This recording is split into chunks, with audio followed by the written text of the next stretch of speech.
Well, hello. I'm Matt. Welcome to the good life. I do a little radio show from my backyard in the Hills Casino. I'm a lucky guy. In fact, I'd say luckier than most. I have lots of friends that I like to call stars. Hey, in fact, there's one now. You probably know Ryan Stiles, Drew Carey Show. Whose line is it anyway? Black Hawk Down? I wasn't in Black Hawk Down, Matt. That wasn't me, okay? What are you doing here? The gate was actually open. I thought I'd take a little jacuzzi-roo. I got company coming over, okay? People that matter, okay? Get up, go. Bubbles feel so good, Look, Brian. Matt, you know what? You gotta stop doing this, okay? I can't be coming home with the wife and kids and you're in my tub, okay? Just get out. I'm not wearing nothing.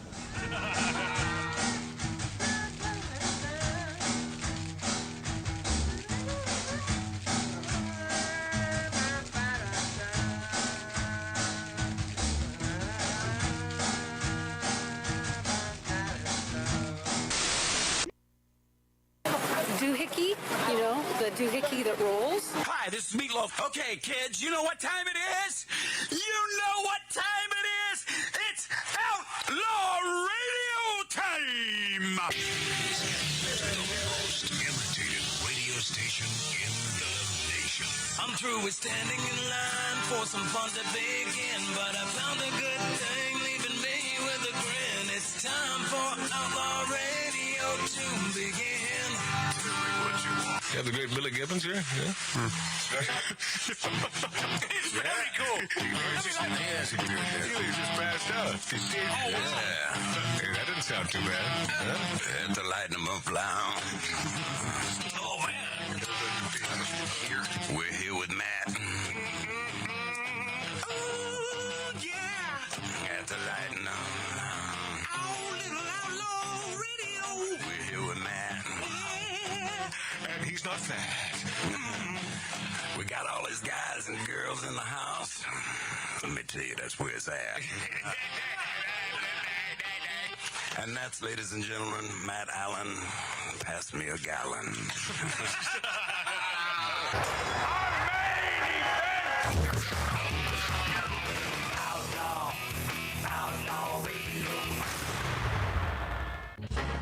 Yeah, okay. Been suffering from one of them sinus headaches all day, just beginning to mellow out. Anyone else have a sinus headache in their life? I've had them, sure. The worst. Yeah, the debilitating kind where it just hurts.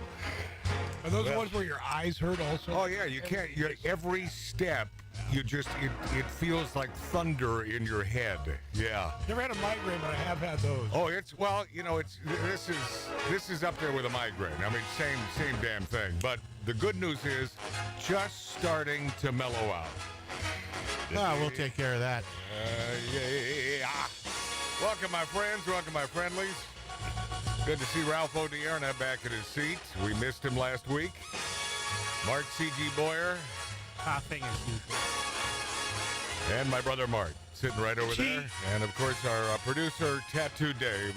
Hell yes. Well, we lost another good one today, man. Two good ones. Yeah, okay, probably get to that. All right. Yeah, see, I'm focusing in on one. They jumped the gun on. Oh, I know. What are they doing? It's okay to say one. Mark, what are they doing? Okay. They're learning. Here we go. They're trying to learn. All right. Richard Simmons, celebrity fitness guru, dead at 76. And I've been wondering, the last few months, these are the things I think about. I've been wondering, he's been rather quiet lately. I think you actually brought it up a couple times. Yeah, it's like, what the hell is up with old Richard Simmons? A man that I have probably, over the course of 35 years, probably done 4 or 5 interviews with. Always an affable guy, always a really nice guy. Not a big fan of those shorts that he wore. Yeah, I'm not going to tell you why, but it's just real loose fitting. They're called dolphin shorts. Dolphins. Is that what they're called? Yeah, dolphins. Okay, just stop right there. He had his own TV show, sold millions of workout videos, owned Richard Simmons, celebrity. What was that he owned? Oh, it was a restaurant, studio restaurant with a clientele that included Streisand and Paul Newman.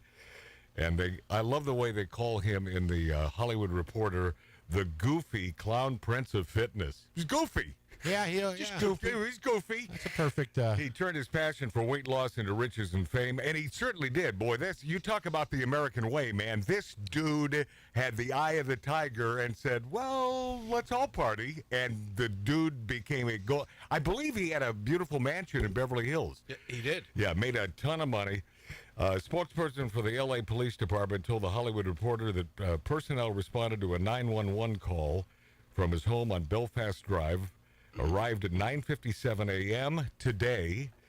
The spokesperson said an investigation is still being conducted, so they don't really know yet, unless anyone on the show heard anything. Maybe updated. one of his clients fell on him. The star of his own syndicated TV exercise show in the 1980s, the curly-haired Simmons sold millions of aerobics, sweating to the oldies videos and DVDs. He was also an advocate for AIDS awareness, which got me thinking, I am now starting to wonder if this man wasn't gay. Oh. I never thought about it. Yeah. All right. Mark, do the fact checking. Just consider some of the facts. But Richard Simmons, I always like the guy. God bless him, man. You think he's having a ball in heaven? Or two. Okay, that's by the way. That's what, twice. what is the perfect definition of that, Ralph? What is the perfect definition of that? It's Pie on cake? Boom. Oh, I thought it was sauce on the. That's pie on cake, my friends. And we lost Dave Loggins, the Please Come to Boston guy. Please come to Boston in the springtime. Yeah, man. Distant cousin to Kenny Loggins. Yeah. The man who, he attended high school up the street, walking distance from where I attended high school, Cascade High in Everett. That was Kenny. But his cousin, Dedaroo. That was a great song. And by the way, phenomenal lyrics. I mean, really well written. And being a male and all, I shouldn't be paying attention to the lyrics. Females do that. It's my feminine side coming out. They both wrote really good stuff. Mart, Kenny's still with us. Now, come on. Oh, he did. I said, no. I saw him at the bowl last year. Oh, yeah. Oh, Kenny? Yeah. He's great, isn't he? He was awesome. Yeah. Footloose. Yeah, I did a thing with him in Midtown Manhattan. I brought him on stage. Found him just a sweetheart of a guy and so damn talented. And he wrote one of my favorite songs of all time. You know it? Anybody? The theme from Top Gun. That's it? No, that's not. Hey, man, though, he banked. Bankrolled on Top Gun, man. Yeah. Oh. Danger zone. You're the only one. Gonna have a son. That one. Oh, that's right. He wrote that. And that wasn't released. That was a flip side of a song, and Murray got a hold of it and made it the charted hit. Because I always wonder why you rarely hear Loggins and Messina. Yeah, the best version. Yeah. I mean, that is bar none. I mean, that always brings a tear to my eye. Love that song. But Dave Loggins, rest in peace, my friend. Rest in peace, the great Richard Simmons, who may be having a ball in heaven, and I certainly hope he is, because he deserves it after that many years. Yeah. What else? Oh, before I forget, we've got some Kamala Harris stuff, and of course, the old mummy in chief stuff. But I forgot to get to this last Saturday. Hello, Matt and the gang. Greetings from Wausau, Wisconsin. What's up, Wausau? From Tony and Beth, I want you all to enjoy some Newski's bacon. We did make reference to the fact that they sent over 10 pounds, and it was sitting in the refrigerator for about a week now. And I hadn't opened it. I was afraid, because it's 10 pounds of the greatest bacon in the world, Newski's. When you open it, did it start talking to you? Well, no, I was afraid. I was afraid it may have gone bad. Not because it was sitting in the refrigerator, but because of the way that it arrived, and it wasn't frozen, and it wasn't even cold, and it somehow got lost out there in the ether for a couple days. I'll tell you what, I cooked some up. It is not tainted in any way. It is delicious bacon. Did you let the dog try it first? No. I don't think bacon ever goes bad. I'm telling you. Well, no, Ralph, it does sometimes. Yeah, but Ralph, it's slimy. it takes a lot, and this is not slimy. Right. And it held up. Let me go. She always sends this to me in a little Ziploc. I love this gal, Tony and Beth. Great tribute to some great fathers on your Father's Day show. Go Trump, go! Make America great again. And she says, yeah, I hope the 10 pounds of bacon will hold you for a while. Well, a while. Not when I get my hands on it. And look at this. Look at this little Trump pen in here. These are the nicest people, man. What's up, Wausau? If they, if they continue sending stuff, we can open up a little stand on the street down here. Selling bacon? Yeah. We should give them a mic and have them go to the convention in Milwaukee. I don't know if Tony would be up for that, but Beth. I think old Beth might be up for it. That's a good idea. Actress Mira Sorvino says Trump winning means end of America as we know it. Wow. Good. Haven't heard a bad thing yet, huh? Right? Yeah. Haven't heard a damn bad thing yet. She's known for her roles in Summer of Sam. What is that? That was the Summer of Sam Killer. Something told me that Mark C.G. Boyer would know that. I think it's the Zodiac thing, isn't it? And Sound of Freedom and the prospect. Son of Sam was not Zodiac. Yeah. No. And the prospect of a second term for former President Donald Trump would mean the end of America as we know it. Thank God. I'll tell you what, Mira, from your lips to, Is that Paul Sorvino's daughter? Unfortunately, yes. Yeah. Paul Sorvino, what a great guy. Yeah. What a great guy. By the way, his daughter, she used to be hot. I mean, I don't know if she's still She's hot. She's just She's a dumb bolt. Yep. Like so many. Hey, Ned Rice on the show today. It's been a few years. Ned Rice, an accomplished writer, comedian, used to write for Bill Maher. He's written for all of the greats. He co-wrote The Ropers. Remember that TV show? Yeah. Well, I wouldn't tout that as a. See, I'm kidding. You're gonna make fun of a Three's guest. Company spinoff. See, Mark, I'm kidding about that. He had nothing to do with The Ropers. See, therein lies the joke. Boy, a lot of pie on cake today, man. This is going to be one of these days. So it's got to. What are we doing there? I'm doing the Jerry song. Anybody? He's the only one. All right. Okay.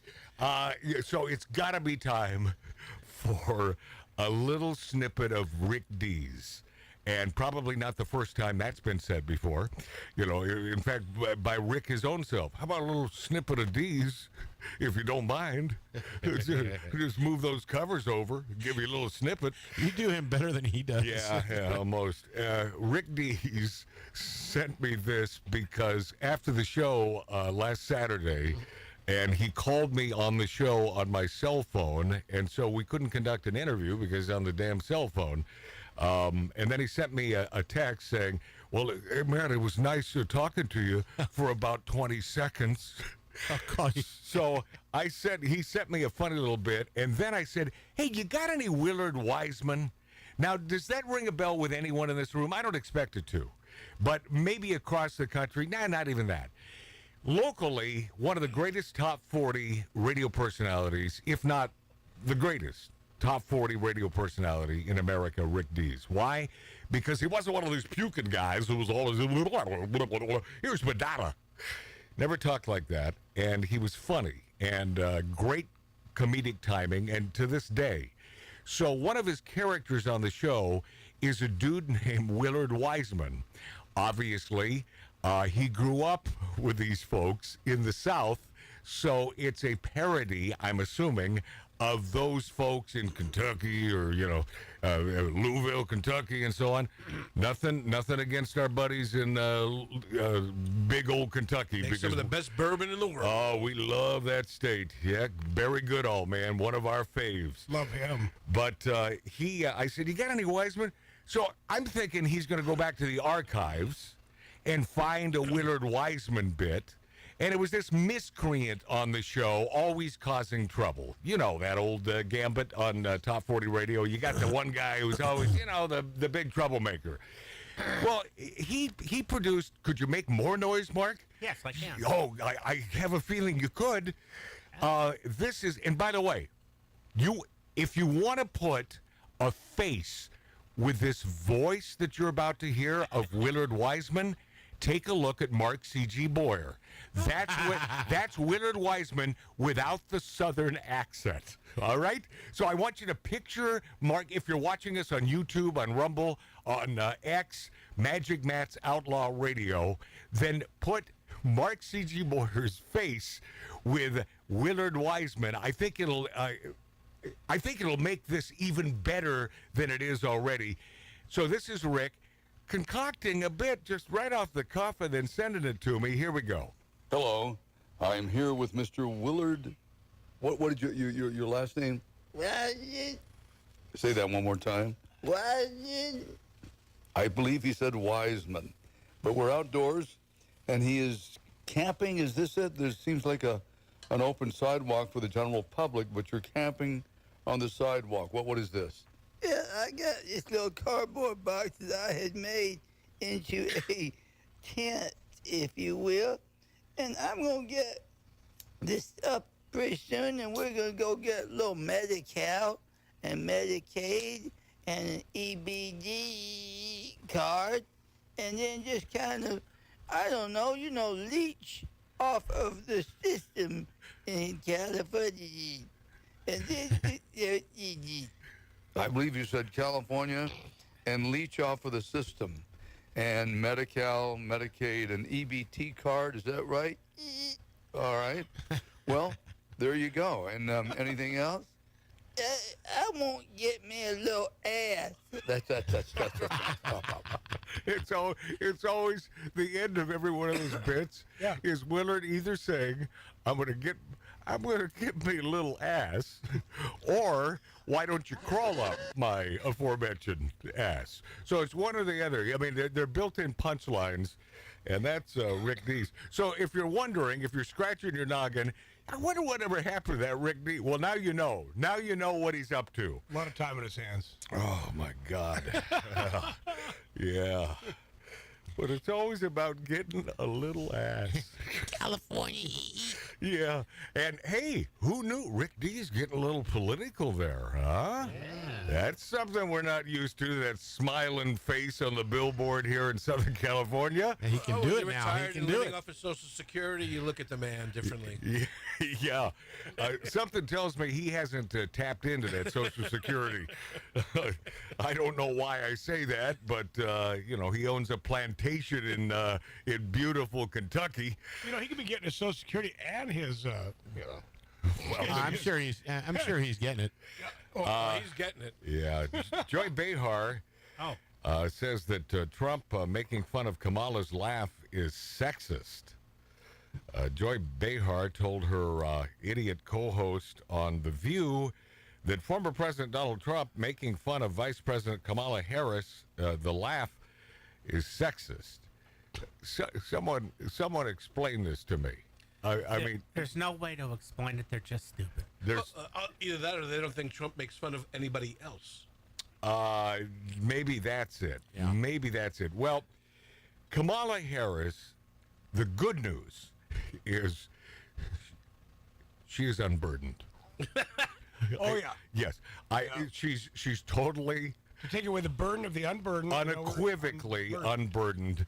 And yes, I'm going to make you enjoy this for the next 3 minutes. And keep in mind, this is the important thing to keep in mind, that these aren't double clips. No. These are all separate clips from separate speaking engagements during her vice presidency here in the USA. If you keep that in mind, I want you to keep in mind also that this chick could become the president of the United States, Kamala Harris. Enjoy. I can imagine what can be and be unburdened by what has been, you know? What can be unburdened by what has been. What can be unburdened by what has been. Pause what for a second. Can be. I want you to know, those of you watching us on YouTube and on Rumble and on X, Magic Matt's Outlaw Radio, I want you to know what she's doing with her hands. So, unburdened by what can be, the hands are up. They're up here, and by what has been, they're down here. So that's to say, what is it with these political chicks? They're always using their hands in an exaggerated way. What are they, Italian, Ralph? What is this? She is not Italian. That's number one. Okay, continue. Unburdened by what has been, what can be. Unburdened by what has been, what we can see, what we believe can be. Unburdened by what has been. Right. What can be. Yep. Unburdened by what has been. What can be. Unburdened by what has Right. been. What can be. Unburdened by what has been. What can be. Unburdened by what has been. Who we can be. Unburdened by who we have been. What can be. Unburdened by what has been. Where we can be. Unburdened by where we have been. And unburdened by where we are right Pause. now. What can be. Wow, look at that. Switch it up a little bit. Yeah. Maybe she's auditioning for the Village People. With the hands? YMCA. But I really appreciate that little improv there. Sure. Right? Yeah. She must be watching Ryan Stiles on Whose Line Is It Anyway? Right. Continue. Unburdened by what has been. What can be. Unburdened by what has been. What can be. Unburdened by what has been. What could be. Could be. Unburdened by what had Right, been. she's switching up a little. What can be unburdened by what has been. What can be unburdened by what has been. What can be unburdened by what has been. What can be unburdened by what has been. What can be She's good. unburdened by what has been. Makes a great Unburdened point. by what has been, believing in what can be. What can be unburdened by what has been. What can be unburdened by what has been. That's a quick one. Can be unburdened by what has been. What can be unburdened by what has been. What can be unburdened by what has been. What can be unburdened by what has been. What can be unburdened by what has been. What could be Nice. unburdened by what had been. What can be unburdened Little change of by what inflection has there. been. Yeah. What can be B? unburdened Question by mark. what has been. That was a What question. can be unburdened by what has been. What can All right. be unburdened by what has been. What can be what should be Excellent. Yeah. Switch it up. unburdened by what has She been. threw What should in there. can be unburdened by what has been. What can be unburdened by what has been. That's a happy Be one. what can be unburdened by what has That's been. a serious what can one. Be Oh, it's a crazy one. unburdened by what has been. Quivery What voice. can That's the be preacher one. Yep. unburdened by what has been. Nice Unburdened pause. by what has That was the pregnant been. pause one. And knowing what can be.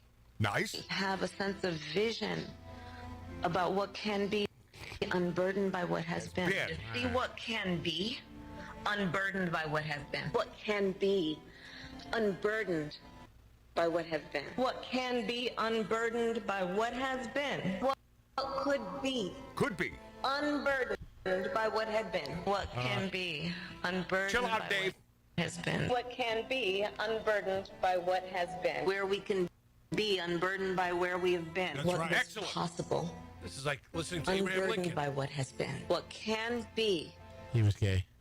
unburdened by what has been. What can be unburdened by what has been. What can be unburdened by that's- what has that's been. it. What can be unburdened by what has been. Staccato. What can be unburdened by what has been. Excellent. What can be unburdened by what has been. What can be unburdened by Oh. what has been. What can be unburdened by what has been. What can be There's unburdened a quiver your voice again. by what has been. Oh. That can be unburdened by what has been. There are those who are unable to see what can be, Right? And but there are many more who are able to see what can be unburdened by what has been. Yep.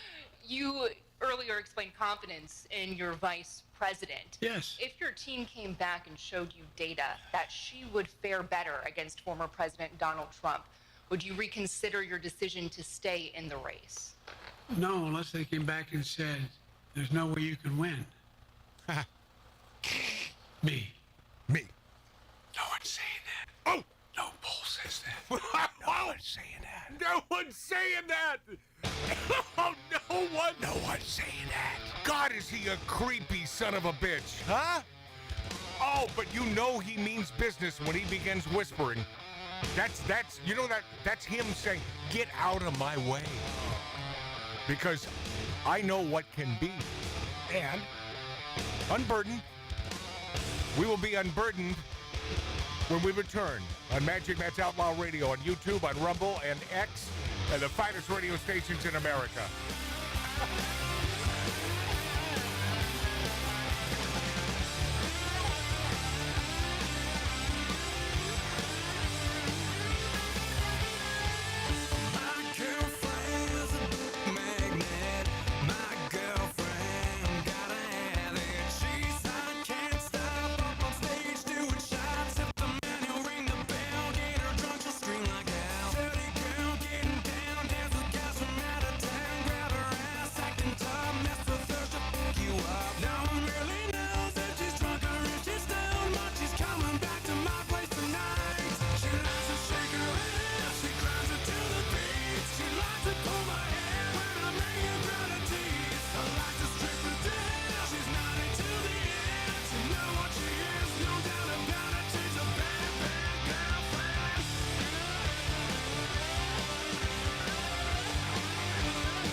Ladies and gentlemen, you're listening to Outlaw Radio.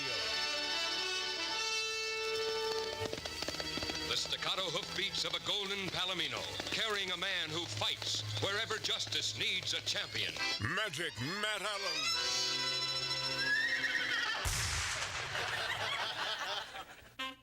So what do you say? Do you think the old big boy press conference helped the mummy in chief? Do you think?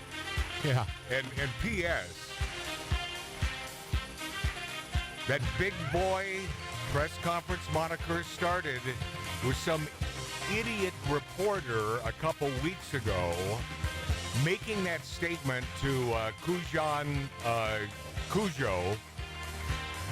You know who I'm talking about, right? I think so. Tawana Brawley, the gay black chick. And by the way, if she had creds and was really good, I mean, who cares about her sexuality or her color? Yes, Ralph Odierna? Just breaking. Yes. Trump was ushered off stage by the Secret Service after someone took 2 shots at him. Is that right? Just breaking. Yeah. Here we go. Oh, boy. Yeah, well, we've been waiting for this moment. I mean, you knew this was going to come. What'd you say, Mark? They saw blood on him? Yes. So one hit him. Well, Well, if they saw blood on him, one hit him. Yeah, well, that's, that's par for the course, man, with these idiots. Bleeding from the face. Oh, boy. Yeah, I'll tell you what. And P.S., the man has been tempting fate for years. But certainly with these massive crowds, you can't pat everybody down.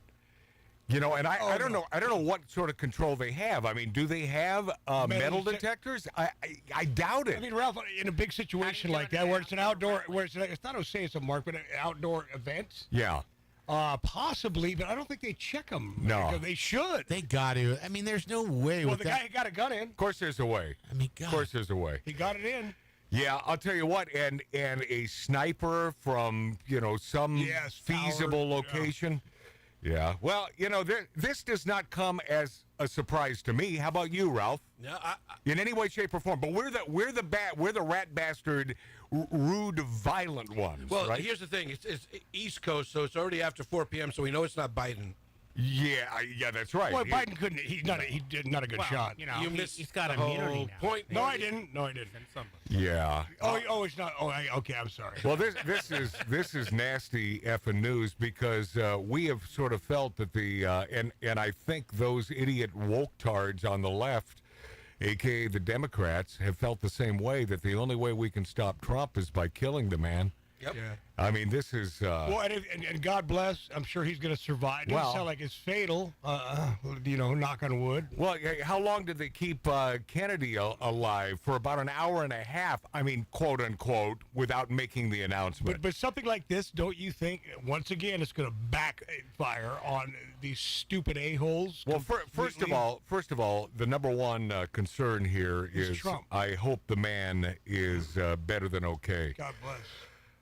Be a son of a bitch. Wow. It takes my breath away, even though it's not unexpected, but it takes my breath away. Wow. Just incredible. Attempted assassination of a president. A president. Well, let's hope it's attempted, Mart. Let's hope it's attempted. Wow. Yeah. Wow. Breaking news here on Outlaw Radio. Wow. That's pretty heavy. That is just sick. This is when it gets real.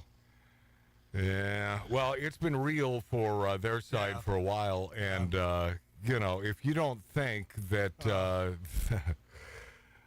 no, I can't say that. So I will. I'll chill here for a second.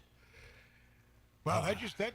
Yeah, no, it takes the. Our country's really, yeah. And here we go once again with the third world countries licking their chops. And it also takes away my Kamala Harris joke. Sorry. Oh, is that right? Yeah. I was going to say Kamala Harris is the lowest polling VP in U.S. history, even lower than Dick Cheney, and he shot his best friend in the face. Yeah, you can't say that now. Yeah, no. Yeah. So I will not. Yeah, right. Don't say that. Michael Douglas pushed Biden sharp as a tack hoax. If you recall, he's one of the Hollywood elite that was on record for the last several months, sharp as a tack, Biden. Of course, before the debate debacle, now says he's deeply concerned. So what? Boy, that was quick, right? That was quick change. Can I get my $1 million check back? Yeah, right. You mean for donations to the Biden fund? Michael Douglas is now expressing deep concern about Joe Biden's cognitive health. Significant change from a few months ago when the Hollywood star shared misleading talking points on the president's mental acuity. Michael Douglas is one of those guys that I want to like. I really want to like. I liked him in Streets of San Francisco. I liked his daddy. But it's tough to like a guy who is so effing stupid. So effing stupid. But he's one of those elite who I believe loves those cocktail parties and hanging out with the political elites. I think that's where this all stems from, right? Yeah. He's a part of that. But if you folks would do the right thing, you could hang out with the other side. Yeah. And something tells me there's going to be a lot more fun and many more cigars to enjoy. And I understand what you're and saying. A lot of bourbon, yeah? I understand what you're saying about you want to like this guy, because I always have, too. Yeah. And I do enjoy his movies and stuff. And I'm always rooting for the guy, man. Yeah. I have a very good friend, Kai Helmers, who was at the Peninsula when you could smoke cigars at the bar. Peninsula in Beverly Hills. Yep. And P.S., Ralph Odierna, I know those times. I used to enjoy cigars. Let me name drop. And this is only a name drop for people over 100 now. Milton Berle and I used to sit in there in the corner in the bar and smoke our stogies. So Michael's at the bar, and this heavy-set woman bellies up next to him at the bar. Michael turns around and is berating her to get away from him. He can't be seen next to a fat person. She needs to leave the bar. This woman starts crying. Is that right? My buddy Kai taps him on the shoulder and says, Michael, that woman's not going anywhere. And if you have a problem with it, I am going to hit you. And this is not the movies. It's really going to hurt. Oh, no kidding. Hey, by the way, I met Michael one time in Beverly Hills at the Beverly Hills Hotel downstairs where the little coffee shop happens to be, and I ran into him. I was blown away by how diminutive a guy this is. Yeah. You know, another one of those leading actors. Why is it that the vast majority of leading actors are so diminutive? They're so short. They make them look big on the screen, though. Yeah, they do. I mean, you got your Tom Cruise, Sylvester Stallone. Sly Stallone. Well, there is a reason. Because most women are short, and they look a little bit taller than them. You can't have a 6'6" guy next to a 5'5" woman. True. It's the camera angles.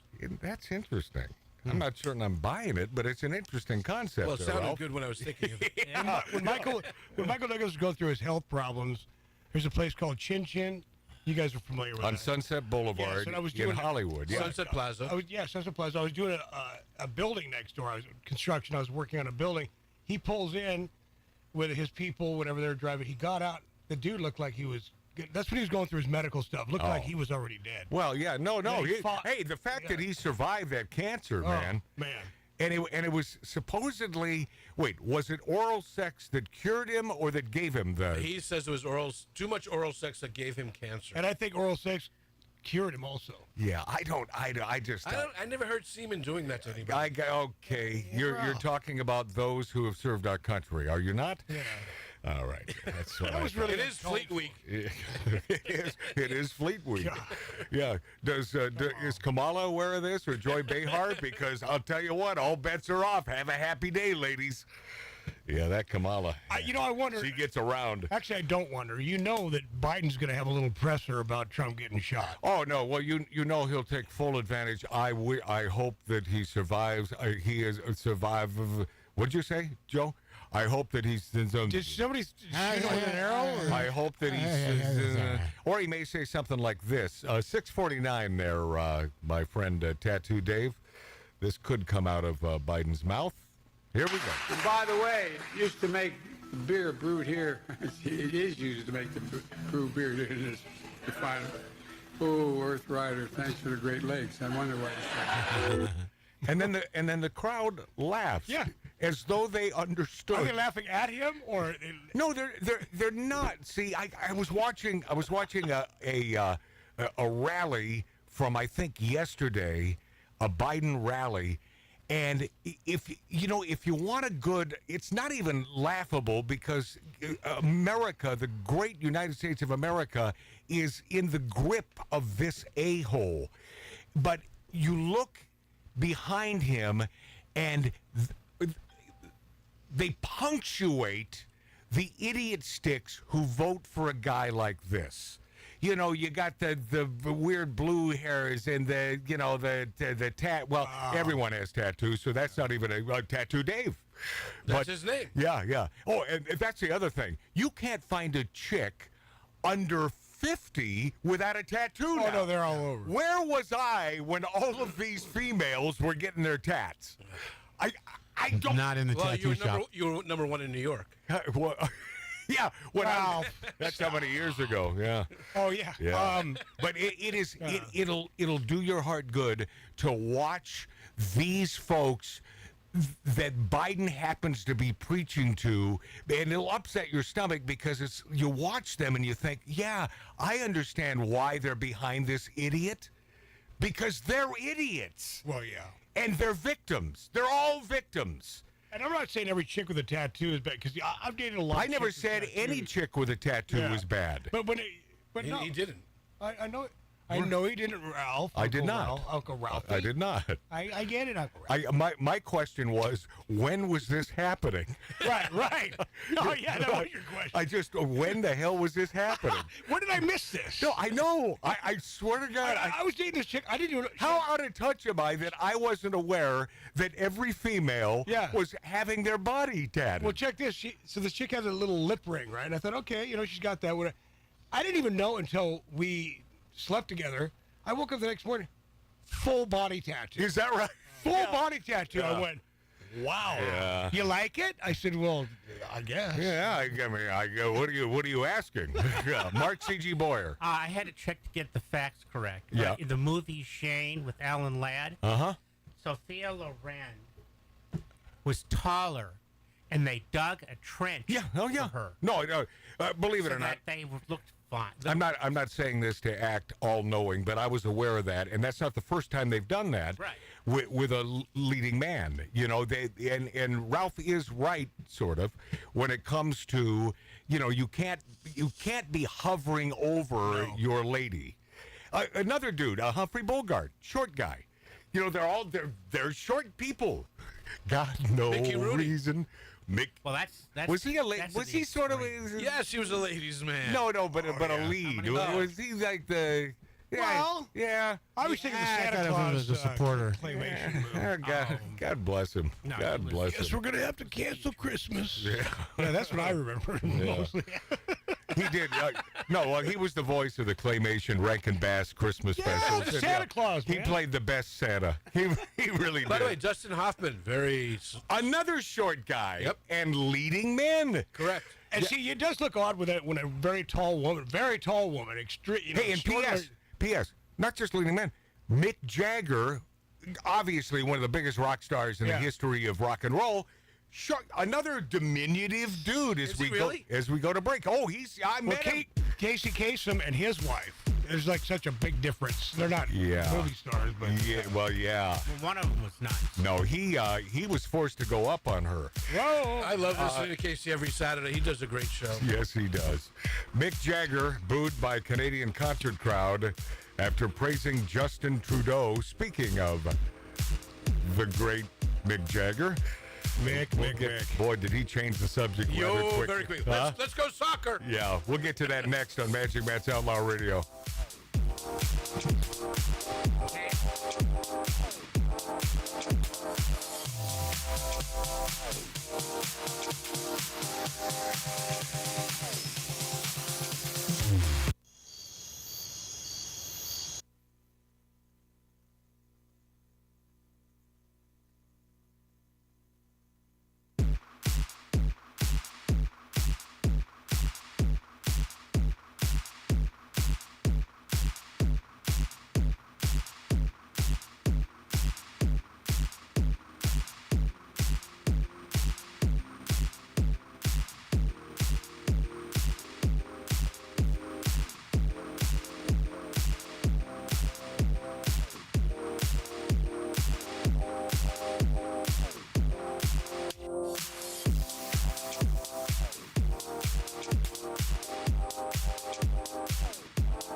Stars, would-be stars, wannabes, and people who just want to hear themselves talk. The demons of decadence, smoking, drinking, and interrupting. Live from an 1876 Virginia City, Nevada-style bar, this is Magic Matt Allen, Outlaw Radio.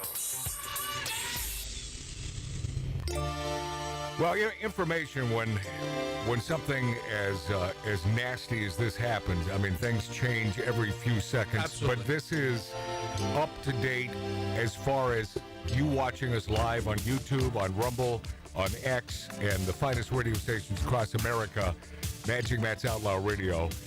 Donald Trump, during a rally, someone attempted to assassinate our last great president, and the details as we understand them at this point. Tattoo Dave?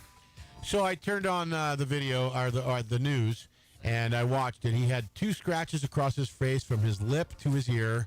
And it seemed that he didn't have them when the shots were fired, but his Secret Service tackled him, and then he got up with them. So that's what it appears had happened. He scraped his face on the podium or something.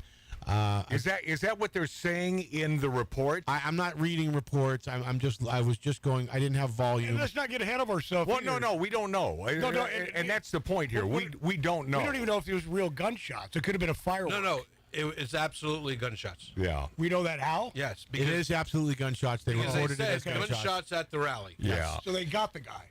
Obviously. Okay. Or, hold on a second, you feminist son of a bitch, Mart, or girl. Oh, I'm sorry. Or someone that or identifies as a girl. How about someone who identifies as a shooter? A hippopotamus. Just completely off the rails just then, right? That's Mark C.G. Boyle. Yeah. I like you better when you sleep through the show. Yeah, I'm with you. It's a lot more fun that way. Yeah. So this is someone. My son does identify as a cat, but I cannot take him to a vet because I tried that, and the veterinarian told me that because he has human anatomy, that he does not know how to work on him or diagnose him with anything. Pretty smart vet. And he legally cannot. So, and while I do think that is a form of discrimination, because, you know, my son, if he says he's a cat, he is a cat. You bet. Whatever my son says. Yep. And he needs to be treated like that, like one, you know? Yeah. But I'm not going to press charges because I know that he could lose his license if he did work on my son. So I'm not gonna try to sue him or anything. So don't worry. But this is something that I want to raise awareness on because I do think that people that identify as an animal should be able to go to the vet. I agree. You know, that's the medical attention that they're wanting. And put down. And so I really do appreciate you asking this question. I think it's an important topic that we discuss because if we don't, we're never going to make progress. And these people that identify as cats are going to have to continue going to human doctors. And I just don't think that that's But that's my son. Why can't we all just agree with these friggin' nutbags? I mean, isn't it easier that way? Well, have we ever had a cat that identified as a human? These rubber... Right. Well, what if she has scratch posts? These rubber room recipients. I mean, why can't we... Yes. Yeah, you're right. Yeah, okay. Yes, Sue. He really loves catnip. Oh, whatever it takes, man. I'll get to the Mick Jagger being booed by a Canadian concert crowd in just a few minutes. Ned Rice, one of the prolific writers and stand-up comedians who knows his politics. And yes, he wrote for Bill Maher. They were not on the same political team, but somehow got along. And you can sort of see why now, because Bill Maher, although he's one of them, he's still a bit of a pragmatist. We'll be this after back on Magic Matt's Outlaw Radio.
that rolls. Hi, this is Meatloaf. Okay, kids, you know what time it is? You know what time it is? It's Outlaw Radio time! Our main event! Outlaw Radio. Hi, this is Sean Young on Outlaw Radio.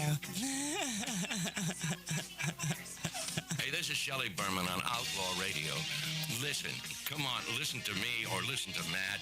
If you like being bored, it's great for you. It's Robert Hayes. I'm here on Outlaw Radio with Magic Matt, a.k.a. The Weasel. We are here to drink. We're here to smoke. We're here to interrupt.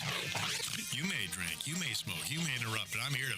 Live from the Lighten Up Lounge, this is Dom DeLuise saying, this is Outlaw Radio. Hi, this is Chuck Woolery at Lighten Up Lounge on Outlaw Radio. Lots of fun, guys. Be back, 2 and 2. Hi, this is Gilbert Gottfried, and you're listening to Outlaw Radio, where we smoke, we drink, and occasionally we bother people who look old and weak. Hi, this is Rick Dees with Magic Matt, a.k.a. Mr. Cigar, in the Lighten Up Lounge. We drink, we smoke, we interrupt. Okay. Oh, man, this is, I hope you don't think that what I'm about to say is in bad taste, so I will say it anyway. And I only say it because I know that it's 100% true. The Joy Behars and Whoopi Goldbergs of the world right this second are high-fiving. No, they're pissed because he missed. Yeah, you're probably more right. I got to tell you, Matt, your sinus headache is affecting you.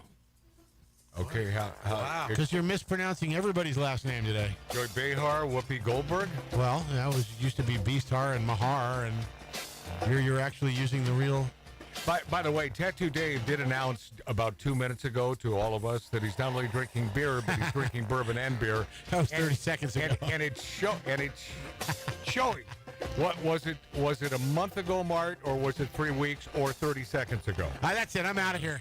Yeah. Okay. Hey, Matt, little update. Yeah. 9 shots fired. Yeah, 9. So somebody emptied their magazine. Yeah, if you just tuned in, someone went after Donald Trump, and they wanted to be the new Lee Harvey Oswald. And the good news is, as far as we know, we only know what we hear.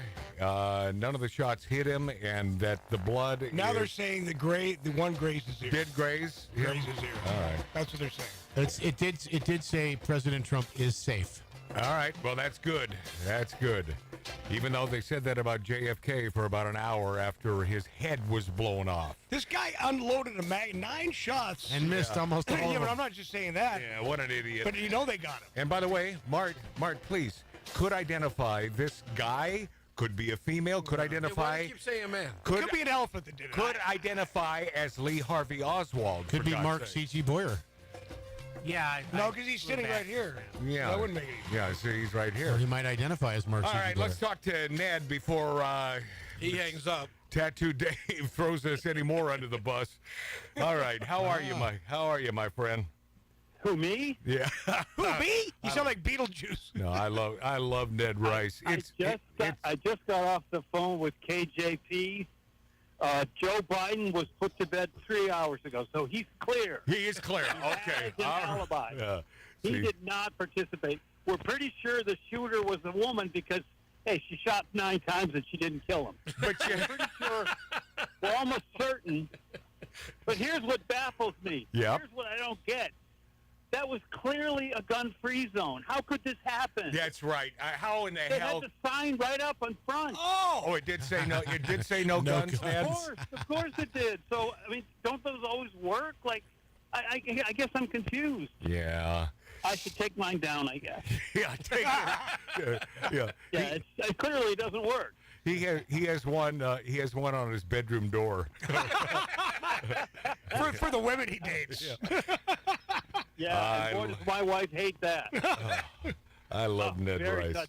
Very touchy. But Matt, I like you as a friend. But yeah. Here's what's happening. No, are you kidding? I dream about you quite often when I'm able to sleep, which isn't often. Oh, too much.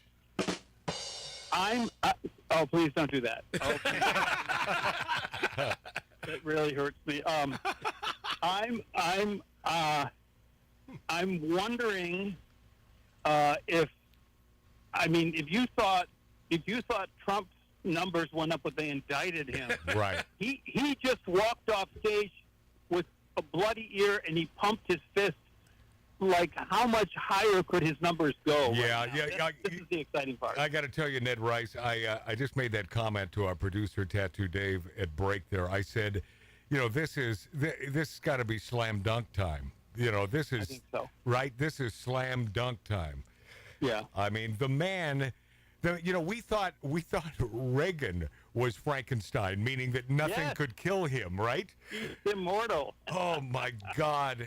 And what a great president. What a great president this is. And hated by idiot sticks everywhere. I can't wait to see the Trump T-shirts tomorrow. Oh, yeah. Oh, God. What, just a splattering of blood? That's right. Yeah. Well, Matt, the best with Reagan was when he was up on the podium and firecracker went off and he goes, "Yup, you missed me." Yeah. Oh, no. That was so great. Yeah. Hey, today was a big day. I don't know if you heard, Richard Simmons passed. Yep. And Dr. Ruth passed. Yep. Dr. Ruth. So men all over the world are at half-mast today. But you see what did you see what Ned did? See, this is why Ned, stick to writing. No, this is he is writing. This is why Ned Rice is one of the most accomplished comedy writers in the history of television. He wrote for Jimmy Kimmel. Oh, wow. Why? Sorry. Some funny people. And some funny people. When Kimmel had ratings. Spread that around. Yeah. I'm working at a sandwich shop now. Please get the word out. But what a good writer I am, you piece of shit. Yeah. But anyway, Yeah. so somebody thought, it always comes in threes. Richard Simmons, Dr. Ruth. Which of those two have seen more stiff pricks? I couldn't say. But you and see, then they thought Trump would be the third one. Yeah. No luck. Yeah. No such luck. Yeah, Richard Simmons. So- Don't you think that right now in heaven he's having a ball though? Okay. Ned, With those knee-high socks. Yeah. Oh, God bless him. I mentioned earlier that I have probably interviewed him 4 or 5 times over the past 35 years. Always an affable guy. And, he is a guy that lived the American dream. I mean, this is a guy that took, this aerobic crap and his hugeness, lost the weight, and preached to the masses, mostly, I think it was overweight women. I think that, they loved him. But, God bless him, man, and God rest his soul. And I hope he's, did I mention I hope he's having a ball in heaven? I truly do. That. Yeah, okay. I think when Liberace died, all his fans shifted over to Richard Simmons. Is that what happened? Yeah. I think they had to fill out a special form, but I think it worked out just about right. Ned, you may not be aware of this, but the great Richard Simmons was an AIDS awareness activist, which sort of, I'm starting to believe now that he may have been gay. I'm sorry, we have a bad connection. What did you say? I just, but yeah. I'm at a Celtic festival. Maybe I've had a little too much of the moonshine. Yeah. Are you suggesting that Richard Simmons, lifelong bachelor, Yes. wasn't into the lady folk? Okay, I rescind my last statement. The last time I saw this man, former writer for Jimmy Kimmel. Hey, by the way, did you get along with Jimmy, or did you just submit your stuff via email, your comedic writings? I handed my pages to him, and he was not friendly. Oh, he wasn't. So No. was he aware of which political side of the old aisle you were? Yes. That's why he hated. Yeah. That's why he hated you. Makes sense. Yeah. Did you hear recently there was a Jimmy Kimmel person pretended to be a Trump fan, and he went to a thing and made a big fuss? It was in the news about 2 or 3 weeks ago. Right. He always does. He calls himself. He has some funny name. He always pretends to be an idiot conservative. That was one of the writers, and his job every day was to try to needle me, try to prod me into saying something political. Oh, is And I that would just right? look at him, and I would just say, "Tony, you're kidding, right? You really think I'm going to take on this room?" Yeah. Yeah. So, yeah. It was my reputation preceded me. I'm afraid. Yeah. Yeah, Ned Rice is he's, as you can tell, he's a smart fella, and he doesn't suffer fools, even though he suffered Jimmy Kimmel for a while. But you also wrote for Bill Maher twice, right? Real Time and 7 years. Politically Correct. Yes. Yeah. Well, how did I bet that relationship was more amenable than yours with Kimmel, right? Oh, for sure. Yeah. Because I was. You remember the movie Rudy? Yeah. Oh yeah. Yeah. Yeah. So I was the Rudy in that writer's room. Oh. Every day they would all beat the shit out of me, and I would get them ready for the show. Right. It was 10 against 1, and it was the most exciting, gratifying job I've ever had. It must have been because you knew that they knew who you were, and that's why you were there, right, Ned? That's exactly right. Yeah. That's exactly right. Yeah. And it was a lot of fun. What about this Invasion of the Christmas Lights? What the hell TV show was this that you wrote for?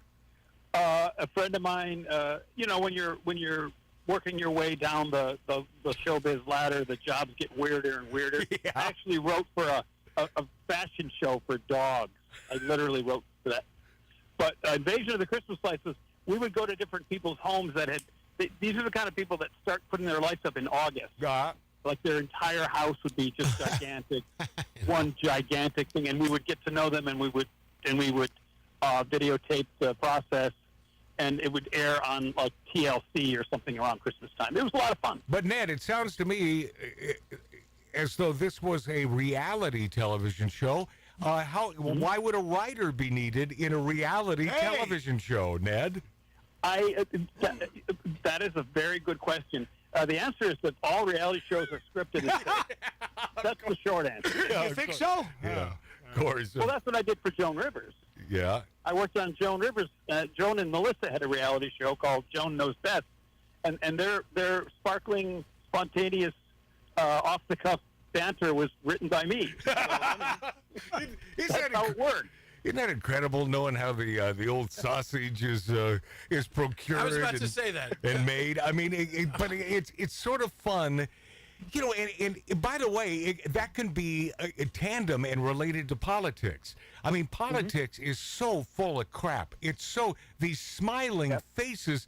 I mean, one of the most real, quote unquote, unpoliticians happens to be the most hated in Donald Trump because he tells it like it is, and you, I mean, at a certain not polished in any way, shape, or form. And Ned Rice, you took as much as you could take here in Hollywood, I'm assuming, because you're now in the Midwest. Aren't you in Detroit or something? I'm in Ann Arbor, Michigan. Yeah, near Detroit. Yeah. I mean, that is a long. You'd had to take that bus ride was right. That was that's a long way from Hollywood, California. Was it? Commute, let me tell you. Yeah, but I have to get up early. Was it? Is it because of the ridiculous lefty politics in Hollywood that finally you said, I can't take this crap anymore? Well, that and I was banned from Hollywood. Those are the two. Pretty important. I was blacklisted. I was persona au gratin, as I always say. Right. I couldn't get a meeting. I couldn't get an agent. I couldn't get I got turned down for everything. And then I finally just took a hint and said, I guess I'm done. Were you doing KABC radio for a while, Ned? I swear I heard you on a lot, but that doesn't pay, you know. Yeah. Right. Yeah. It's radio. I love being there, but yeah. I'm still friends with those folks. But there wasn't any. No one ever brought up money, you know. No. That would have been gauche, you know. No, it's about the love of the job. Yeah, no. Come on, don't be disgusting. Please, Ned, it's about passion. It's about passion, my friend. But, you know, Ned... I wouldn't insult you by offering you money. No. I have too much respect for you. Yeah. Ned, the last time I ran into Ned Rice was a great time at this great little dive bar that our producer, Tattoo Dave, knows well because he's damn near walking distance from this joint. Yep. The Foxfire in North Hollywood. And it was your birthday party. Love that place. Yeah. And it was not long after that you got the hell out of Dodge, out of Los Angeles. I think it was my going away party. Yeah, that must have been it. Yeah. So So I believe it was. So now the timing makes sense. Hence the party. I'm leaving, and then I've seen him again. And I will tell you from my heart, Ned, you're one of my favorite people, and I miss you not being here, even though you did the right thing to get out of here. I wasn't aware that things got so damn atrocious for you via these woke lefty a-hole pieces of crap that run this town. I truly didn't know that you were blackballed, that it got that bad. A producer who's pretty successful said, Ned, I brought your name up at meetings a lot, and every time I do, someone says, oh, he's that right-wing kook. Oh, boy. And she goes, yeah, but he's funny. And they just like, no, we're not working with him. You can be funny now. That's no, you don't need to. No. You got to be stupid. And you know what's funny? You know what's actually funny? Some of the best writers I know are hardcore right-wing, but they never talk about it. There you go. That's Some the of ticket. the best writers I've ever worked with in my life Yeah. are down the line Republican, not even Republican, conservative. Right. But they keep their mouth shut, and I didn't know I was supposed to do that. I know why. It is because the right can make fun of themselves and everything and anything. Yeah. The left are unable to poke fun at themselves because they don't truly see themselves. They don't know how absurdly stupid they are. Right, Ned? Well, they don't use reason. They make most of their decisions based on emotion, feelings, perception, yes, feelings. Yeah. So they're not able to have that same objectivity that we enjoy. Well, doesn't that go back to what Jerry Lewis said? The reason most women are not funny is because they're not self-deprecating. I never knew that he said that. Wow. Well, I thought you said that. No. What I said. Well, Jerry Lewis went on record as saying, and I to this day I adore the man. You know, I mean, to talk about a man who never, classic, and not the easiest guy to get along with. However, in my meetings with him, I got along with him great. Why? Because I'm not this person with a chip on his shoulder that is looking to be offended. I simply appreciated his work and love that he was outspoken. And he went on record years ago saying that just flat out, females aren't funny. He said, now, I don't know about the deprecating part, but he said females aren't funny. And of course... That I remember. Oh, the backlash. I didn't remember the deprecation. I thought it was self-deprecating because the only one that he really appreciated was Lucille Ball, who was self-deprecating. Right. Well, but Joan Rivers was a bit self-deprecating, right? Yeah, she was. Yeah. Oh, for sure. In the old days, comedians, which we used to call them, most of their act was about how unattractive they were. Right. Yeah. Right. And just one variation after another. And something tells. Actually, I think Jerry Lewis. I think just to correct you, I think he said, "Ladies." I'm pretty sure. I appreciate Ned said. Look it up. But Ned quoted him correctly because most people say "Hey, lady," and he never said "Hey, lady." He simply said "lady." Yeah. Nicely done. Well, thank you. This is a school of the comedic mind, Ned Rice, and we're being taught today. We're having our own little. Well, it's a seminar. Yeah, it's a seminar. Yeah, this half-hour news show. Did you work with anyone on that you appreciate? That lasted a few years, did it not?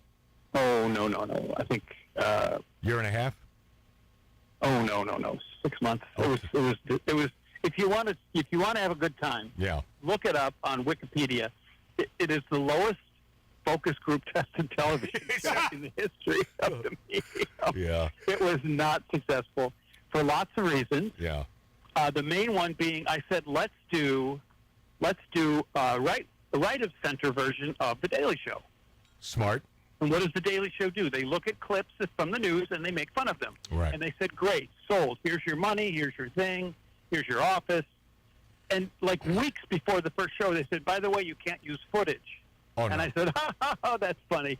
They said, no, seriously, you can't. I said, what do you mean we can't use ridiculous. footage? That's the whole show. That's the show. That's the whole show. Right. They said, you'll have to do something else. We can't use footage. Well, that's stupid. So we had to, at the last minute, I had 3 writers.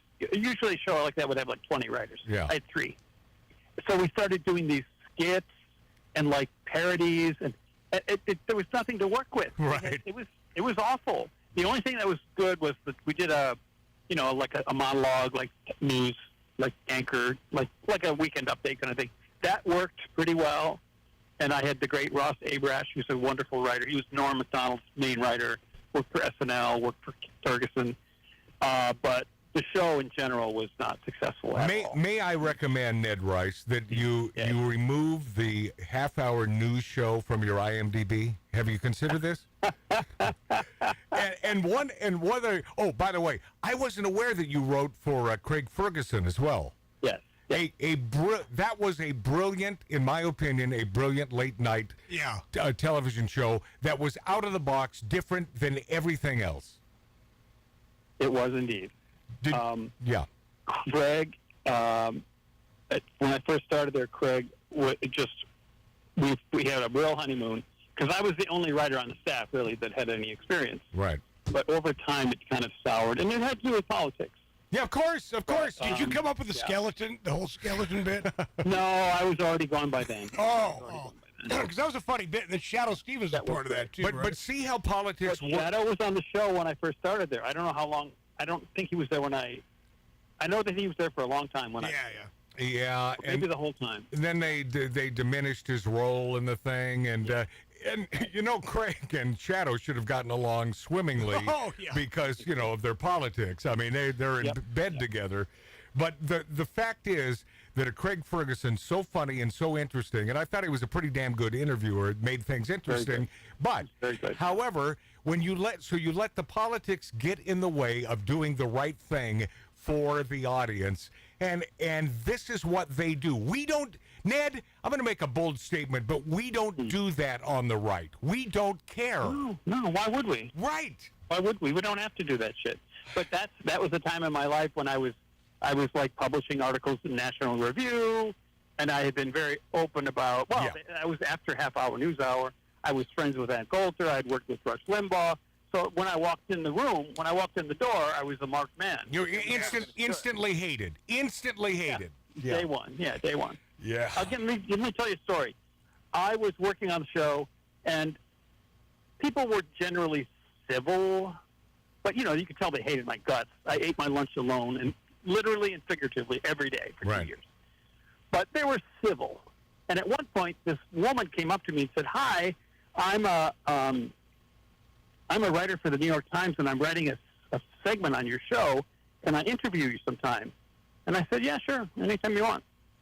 And a few days later, she came to my office and asked me some questions. And then the other writers were like, "So, Ned, have you talked to the reporter yet?" And I go, "Yeah, she's coming by tomorrow, I think." I didn't think anything more about it. Oh, no. So a few days later, I was into the coffee room, and she came up to me, and she was crying. And she said, "Ned, I'm sorry. I can't do this anymore. I'm not a reporter. I'm an intern on the show. And the other guys talked me into doing this. Oh, God. They were trying to trick you." Wow. And now, if we were friends, that would have been the funniest thing that ever happened to me. Wow. But when it's a group of people that hate you, it was kind of creepy. Yeah. That's like, wow. Yes. So that's the kind of, that's where I was for 2 years. Ned, I was around. Ned Rice, I'm having a tough time believing this story because the left, they are the nice ones, Ned. Right. They love everybody. They love everyone. They love you. They love freedom of speech. They love America. Yeah. They love America. Well, yes. They stab you in the front. Yes, they do. That's how you know they're nice. They're nice people. They try to assassinate a former president. I mean, they're nice people. Yeah. By the way, give me about 30 more seconds before you hit that. All right. Okay. And I wasn't going Am I being dismissed? Yeah, well, not yet, but I wasn't The going. New York Times is here. I'm going to bring a couple more quotes out of you, Ned. I wasn't going to bring this up because I love Ned Rice so much. No. But I'm just going to, first of all, I'm going to do this in reverse. No, it's not a gay thing. That's so ancient history. I'm going to do this in reverse. Meant nothing. I'm going to do this in reverse. By the way, can you tell that he's sipping a little vino? Sure. Oh, he's enjoying himself. It's much later. That Boone's Farm in Detroit is so good. Oh, it's the best. Is it coming in a box? Yeah. It's called Stroh's Beer. Wake up. Yeah. Wake up. I'll start off by saying, what were you thinking? And then the Chevy Chase show. What I was thinking was my current show on Fox pays $800 a week. Chevy Chase offered me $2,000 a week, benefits, pension, time off. There you go. Medical care. And I said, yeah, I think I'll go work for Chevy. Ned, there's and I worked for 4 weeks, and I got 13 paychecks. So actually, that was one of my smartest career moves. I love that. Hey, Ned, Chevy was really nice. Oh, no, nice guy, but there's nothing you could have done to help him. Nothing. No. Well, I came in 2 weeks after they were already on the air, so it was done. It was over. Yeah. There was no saving it at that point. I just collected my money. I love this man. His name is Ned Reich. Look him up, man. He is worthy of your time. He's done some stand-up. He's a brilliant writer. I love you dearly. I can't wait to see you soon. Thank you, my friend. Thank you. It's been a pleasure. Let's do this again sometime. But the price ain't right. Ain't that gold? Be a downside cheaper. Yes, it do. Start riding the bike. Listen, they're making milk out of powder. Yeah, they are. Got the babies crying. Poor baby, they know what that stuff is. Rent's gone up higher. Yes, it is. Got the parents lying. Lord, it's a real motherfucker, yeah. Make you wanna run for cover, yes it will. And if you look, you will discover, yeah. Lord, it's a real motherfucker.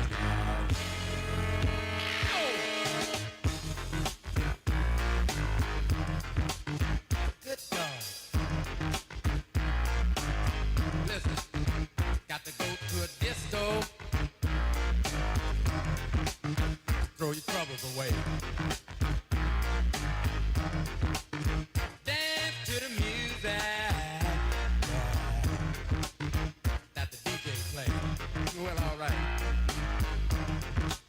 And then the lights come on. Yeah. Like you knew they would. That cold. Gone home and face the music. That don't sound too good. Ain't that cold? Listen. Lord, it's a real motherfucker. It'll make you wanna run for cover, yeah. And if you look, you will discover, yeah. Lord, it's a real motherfucker, yeah.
Lord, it's a real motherfucker, yeah.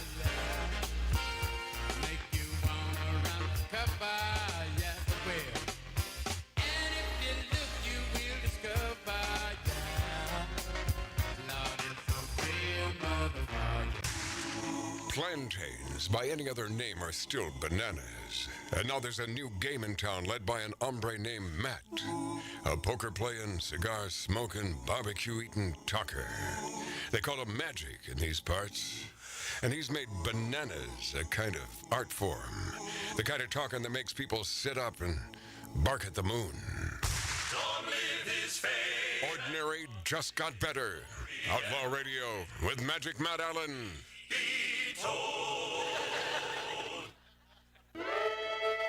As my buddy Ralph Odierna just a couple minutes ago at break mentioned to me, said the Trump shooter is now unburdened by what has been. That's right. Yeah, the Trump shooter is now unburdened by what has been. And what could be. What could be is no longer in existence. Right. Yes, because the Trump shooter is dead as a doornail. That's the initial reports. Yeah. But these are initial reports. Right. But and if that's true, that's the good news out of all of this. Oh, they say that they took this guy out? The other good news is that Donald Trump was grazed, I guess, a bloody ear or something. Well, when I saw he had 2 scratches across his face and his ear was bleeding, so it could be that the bullet hit his ear, but nine shots and the dude hits an ear. It sounds like a guy who just went and got his first gun. But the it sounds like he drank a lot. No, he was nervous. Well, the shooter is now unburdened. He is. Yeah. Unburdened for what could be. Or anything in the future. Yeah. Anything in the future. Reminds me of the movie Unforgiven with Clint Eastwood. It's like when you take a man's life. Yeah. You remove all of his past and his entire future. That's not a perfect quote, but, something to that. Brilliant extent. movie. Yeah. Love that. Do you feel lucky? Yeah. No, that's not for that movie, though. Okay. That's Sudden Impact, or whatever. Yeah, Sudden Impact. I can't, I can only think of, and I even hate to acknowledge a bad Clint Eastwood movie, but The Mule wasn't the best. That was not the best. It just went nowhere. That had issues. But it was really, really slow. But my God, the dude's in his 90s. I mean, his body of work, who cares about that crap? I mean, it's just, he rarely did. Yeah. Even that weird, it was that Civil War movie where he ends up in that house with all the chicks, and they're supposed to be taking care of this wounded soldier. Do you know this one? I do. He has sex with one of them. Yeah. Oh no, but some hot chicks in this thing. But they end up mutilating him which I believe is that the Beguiled. Yes, the Beguiled. Beguiled, which by the way sort of led to that. James Caan movie, Misery. Yeah. That they stole it from that. But Clint, great dramatic actor, great. Guys, well, Matt, he's the last movie star. He's done way more good than bad. Oh, I mean, come on, man. Speaking of the James Caan, dude, you got me completely hooked on Las Vegas. Oh, it's the best TV show. It's really unbelievable. Oh, I find it a little cheesy. It is very. That's what it's supposed to be. What are you nuts, Ralph? It is cheesy. Is it eye candy though? What is eye candy? But All right. I love the way it's shot. I love the zoom here, zoom there. Oh, I love everything that about it. It's just And by the way, they're casting this in. Okay, girls, no bras. Yeah, no bras. Yeah. And James Caan was. You know what he is? He's James Caan. That's it. Just the best. just unbelievable. Guy is the best. Old Mick Jagger minding his own business, sort of. Mick. Well, but not really. It's his concert. I'm not sure he's minding his own business. But Ralph, the dude is. You can tell that even a Mick Jagger, who I adore, I love the guy, one of the greatest businessmen I think in the history of business. Pretty good showman. He's the one who has run that Stones incredible. He and Gene Simmons are the greatest marketers of all time. Greatest, and they know how to run a biz. Yeah. Well, this man should have known, but another guy that is in his own little terrarium, own little world, because if he would just read a paper, maybe meet with some Canadians, sort of get their view on Trudeau, I don't think this would have ever come out of his mouth. And he's looking for it now when I'm talking about Mick Jagger. And I would have had her pulled up. Yeah? Yeah. Well, he's going to. Well, then you should get back here. Yeah, I knew that was coming. Okay. Well, me too. Laurie Downey Jr. would have had it. Here we go. We love your Mr. Trudeau. I mean, his family's always been such big fans about that.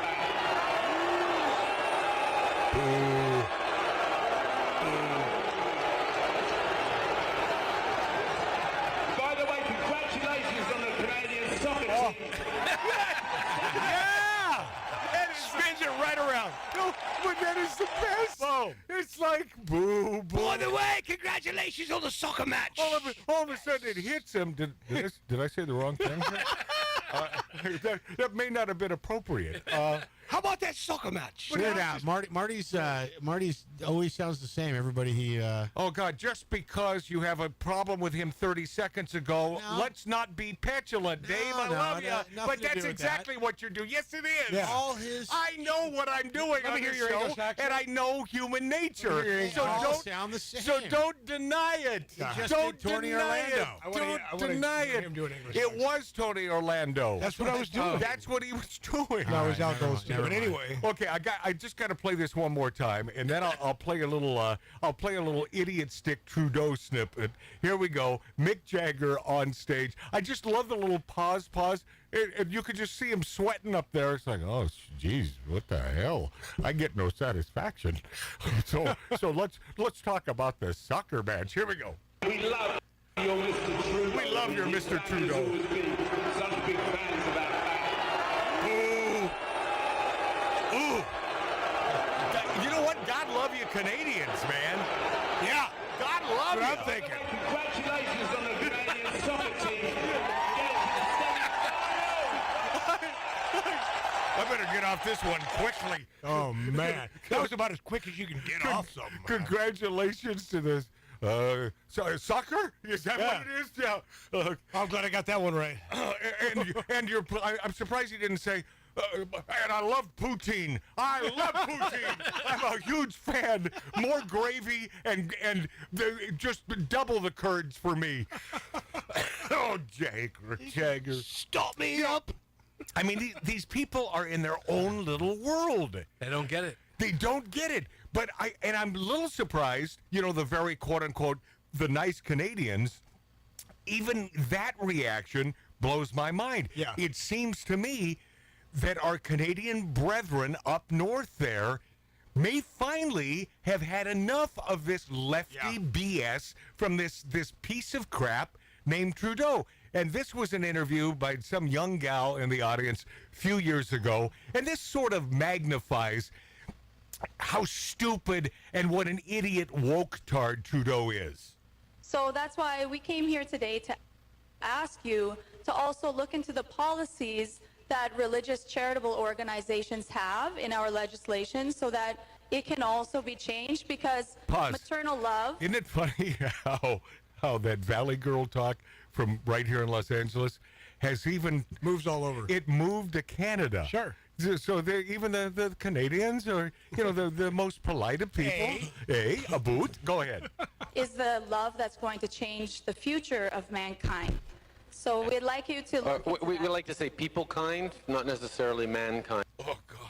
Oh, just what a douchebag. Oh, you just throw up a little in your mouth every time you hear that guy speak. Yeah. His father, Fidel Castro, must be just rolling in his grave. Well, yeah, you know. That's not far from the truth, my friend.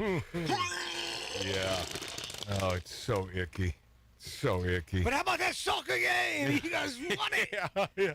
Right. Yeah, we love you, Mr. Trudeau. I mean, his family's always been such big fans of our band.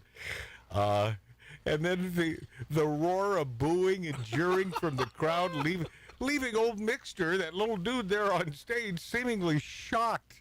His mouth was agape and a gasp, and he just stared at the audience. But how quick was he? What did I say?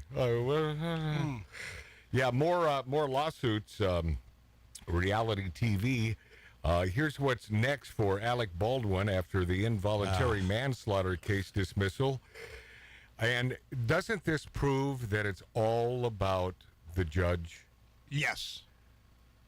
If you have the right judge, pretty much anyone can. I'm not defending the prosecution. Obviously, Ralph, they screwed up, did they not? Yes, as someone that's family who's been on that side of it. Right. The prosecution absolutely hid that evidence, and it was BS. They didn't need to. They had him dead to right. Right. And pie on cake. Right. They didn't need to do that.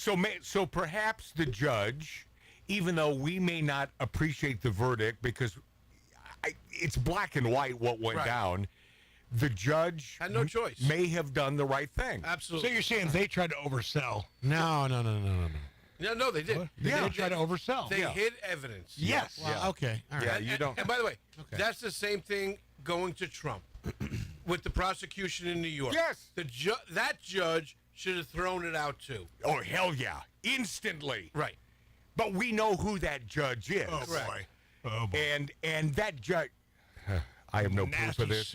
He might be deceased right now. That judge is on the take, man. Absolutely. That judge is. Why would he be deceased right now? Because he might be the one that tried to shoot him. It's just too. It takes too much to explain that. But Alec Baldwin, fatal shooting, and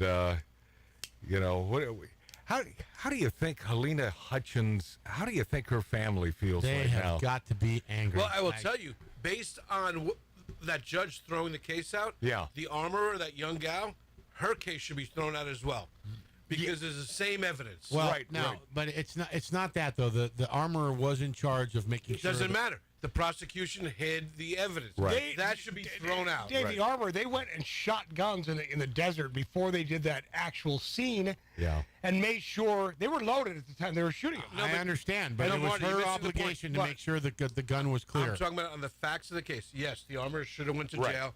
Alec probably should have went to jail. Yes. Probably. But no. But however, the same evidence was introduced in her case. Right. They should throw that out. Gotcha. Yeah. Yeah. Agreed. Yeah. I wonder if that'll happen. No. No, hell no. Yeah. She doesn't have the money that Alec Baldwin has. You saying Yeah. our That's where it all stands. our justice system is corrupt? Yes. Oh. Yeah. I have wanted to believe in our justice system. My dad never committed a crime. Hello, Larry. And you're sticking by that, aren't you? By the way, for those of you who don't know, Ralph Odierna's father was a made man. Do you mind me saying that? He was a garbage man. Yeah, That's in New it. York. Yeah, he was a made man, and he took the wrath of the world's greatest mayor. You may not believe that. I love the guy. I love Giuliani. Giuliani prosecuted my father. Yeah, Giuliani. Oh, he did. Yeah, put the hammer down on old daddy. And so, but you understand. You do understand, Ralph. Even though Giuliani put your dad away, you understand why Giuliani is beloved. I mean, He's only. Here's the funny thing about Yeah. Giuliani. He's only beloved because of 9/11. yeah. And here's the other thing. I don't think so. No. I thought he did a Pre great. 9/11. I thought he did a great job in New York City cleaning up that town and making it safe. I really do. Okay, Giuliani never won a case in court. Right. Everybody plead. My dad plead. Okay. He never won a case in court. Right. Giuliani would go after someone's family saying, you know what? I don't have the evidence on you. I'll put your brother in jail because I have the evidence on him unless you plea. Aha. Well, that's. I have no love lost for Rudy Giuliani. Yeah, okay. I do agree. He was America's mayor, and he did a great job. Right. But screw him. All right. There we Well, go. you put your dad away. Screw him. Yeah. No, RICO is unconstitutional. I'm not going to get into that. No. you But should. you do make a good point about the RICO statute. I sort of parallel that with Charlie Manson going away. Correct. Charlie Manson should never went away. And you're right. What was, by all intents and purposes, was Charlie a really nasty son of a bitch? Yes. Of course. Yes. But he Physically did not do it. Either. he never killed anyone that we're aware of. Yeah. And is it probably a good thing that he was put away? Yes. Absolutely. But should he have been put away? I'm telling you, Legally, I agree with you. Yeah. yeah. Yeah. So, but you see the parallel, right? I do. Because he had his minions do everything for him, of course, and he did not ever, do it himself. We'll get to iconic sex therapist Dr. Ruth Westheimer. Well, I'll tell you what, a couple people, Richard Simmons and Dr. Ruth, I probably interviewed 3 times over the course of 30 years. Lovely little broad. You interviewed Dr. Ruth? Oh, you bet your ass. Wow. By the way, I loved her, man. We'll be this after back on Magic Matt's Outlaw Radio. Hey, follow us on Rumble and subscribe to us on YouTube, Magic Matt's Outlaw Radio. We'll be this after back. Move right out of here, baby. Go pack your bags. Just who do you think you are? Stop acting like some kind of star. Just who do you think you are? Take it like a man, baby, if that's what you are. 'Cause I'm moving on up. You're moving on out. Moving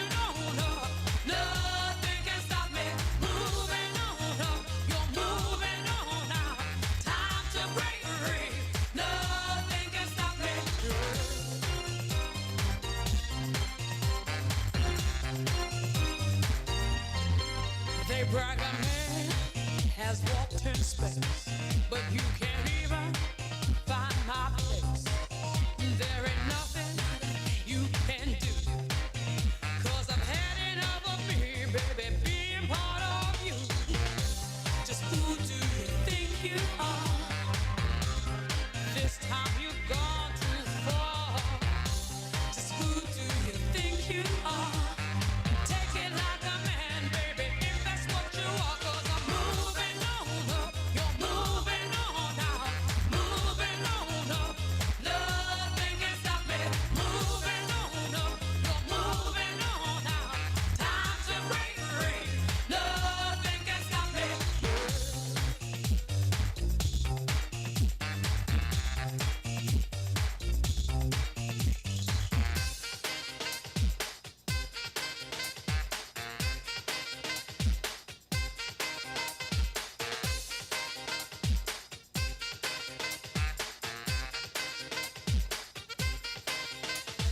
Moving on up, moving on up, moving on up. Moving on up, moving on up, moving on up. Moving on up, moving on up, moving on up. Moving on up, moving on up. Moving on up. You're moving on now. Moving on up. Nothing can stop me. Moving on up. You're moving on now. Time to break free. Nothing can stop me. Moving, moving, moving. Nothing can stop me. Moving, moving. Time to break free. Nothing can stop me.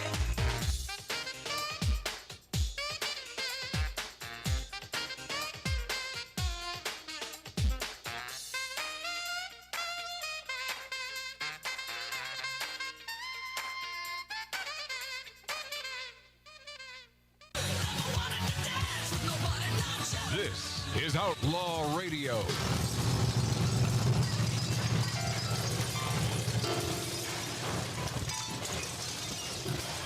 Boom. Welcome back, my friends. Welcome back, my friendlies. Magic Matt's Outlaw Radio on YouTube, on Rumble, on X, and the finest radio stations throughout the nation. If you just tuned in or in a cave, which I don't blame you, because this show is much better if you're drinking and smoking great cigars in a cave. The great President Trump was shot, grazed by a bullet, as we understand it. Maybe it caught his ear, but he was doing the thumbs up on the way off the stage. Yeah. So that's the good news. This is a big deal. Well, you this is you think, huge. Mark? Yeah. But if this doesn't secure his presidency, nothing will. I mean, if this doesn't do it, nothing will. Why do weird things happen during our show? The fact that the polls, this is the part that just pisses me off, man. The fact that the polls are tight in any way, shape, or form, this should be a landslide. They shouldn't even be close, Ralph. I get what you're saying, but you're not looking into the deeper part of the polls. On the 7 big swing states, No, I understand. Trump is winning Kicking huge. ass. No, understood. When you throw California in there, Yeah. and throw Illinois, New York, and Yeah. New Jersey, I get why the national polls are tight. Why is Nevada still on the fence? But he's, No, it's not. But no, it's not. But he's within spitting distance in New York, man. And New Jersey. Yeah, in Jersey is in play.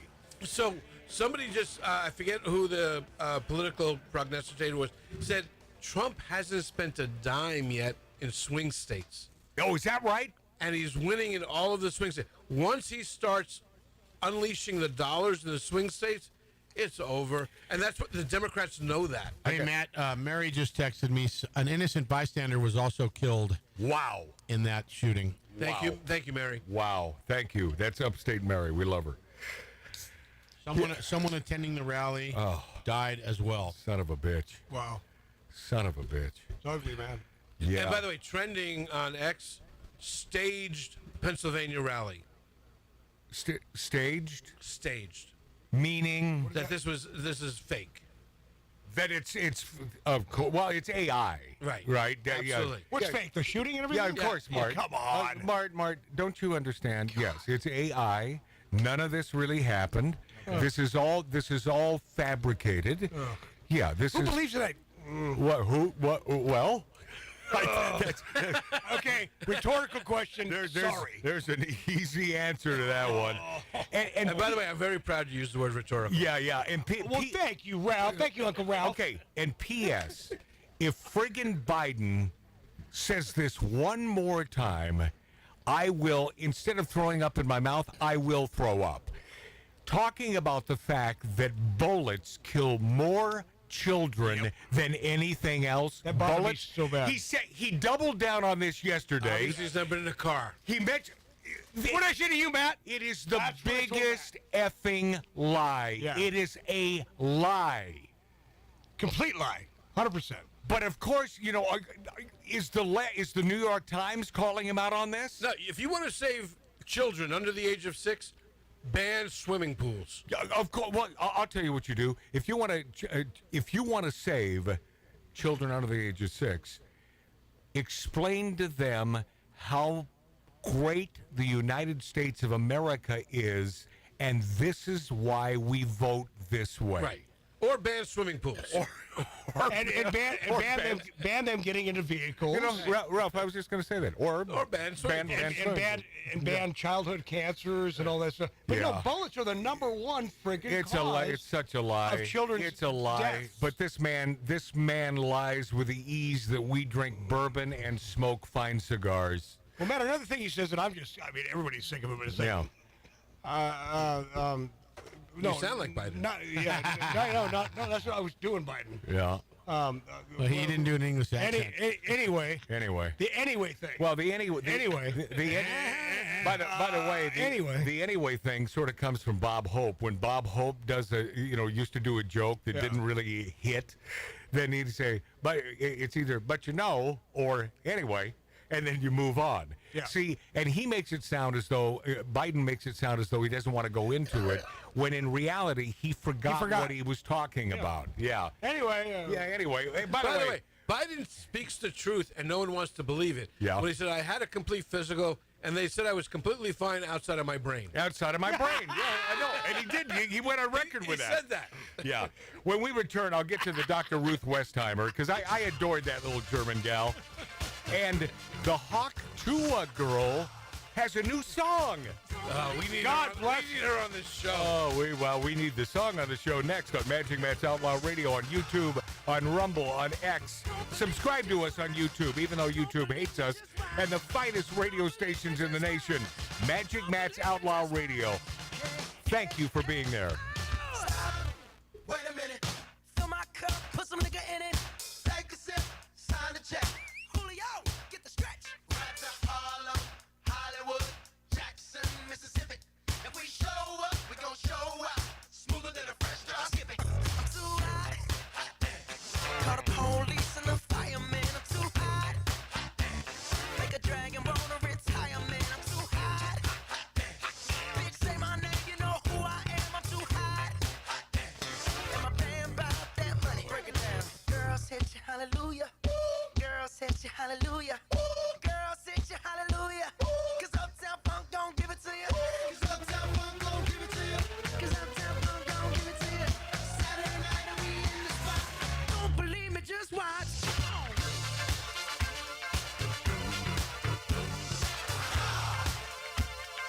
Don't believe me, just watch.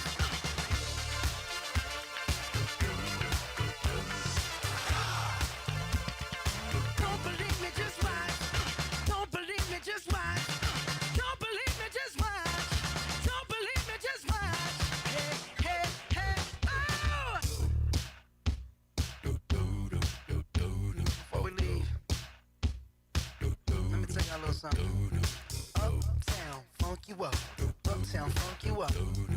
Uptown, funk you up. Uptown, funk you up. I said uptown, funk you up. Uptown, funk you up. Uptown, funk you up. Uptown, funk you up. Dance, jump on it. If you said and flown it. If you freak dead and own it. Don't brag about it, come show me. jump on it. If you've said and flown it. Well, it's Saturday night and we in the spot. Don't believe me, just watch. Come on.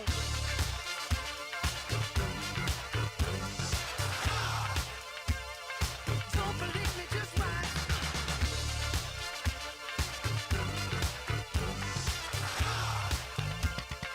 Don't believe me, just watch. Don't believe me, just watch. Don't believe me, just watch. Don't believe me, just watch. Hey, hey, hey, oh!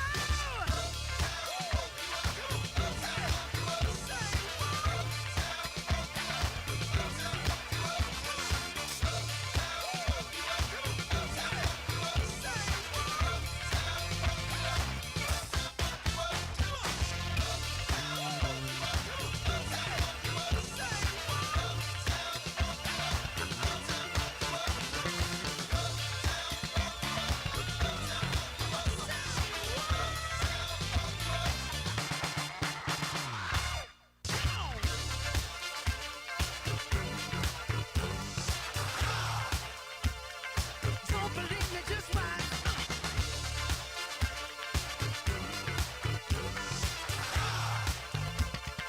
Don't believe me, just watch. Don't believe me, just watch. Don't believe me, just watch. Don't believe me, just watch. Hey, hey, hey, oh! Stop. Wait a minute. Fill my cup, put some nigga in it. Take a sip, sign the check. Julio, get the stretch. Right to Harlem, Hollywood, Jackson, Mississippi. If we show up, we gon' show out. Smoother than a fresh drop. Skip it. I'm too hot. Call the police and the fireman. I'm too hot. Make a dragon wanna retire, man. I'm too hot. Bitch, say my name, you know who I am. I'm too hot. And my band bought that money. Break it down. Girls hit you, hallelujah. Girls hit you, hallelujah. Girls hit you, hallelujah. Cause Uptown Funk don't give it to you. Cause Uptown Funk don't give it to you. Cause Uptown Funk don't give it to you. Saturday night and we in the spot. Don't believe me, just watch.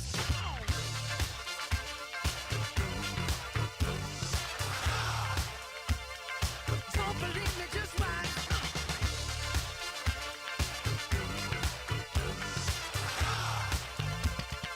Don't believe me, just watch. Don't believe me, just watch. Don't believe me, just watch. Don't believe me, just watch. Hey, hey, hey, oh! Before we leave, let me tell y'all a little something. Uptown, funk you up. Uptown, funk you up. Uptown, funk you up. Uptown, funk you up. I said uptown, funk you up. Uptown, funk you up. Uptown, funk you up. Uptown, funk you up. Come on, dance, jump on it. If you said and flown it. If you freak dead and own it. Don't brag about it, come show me. Come on, dance, jump on it. If you said and flown it. Well, it's Saturday night and we in the spot. Don't believe me, just watch. Come on.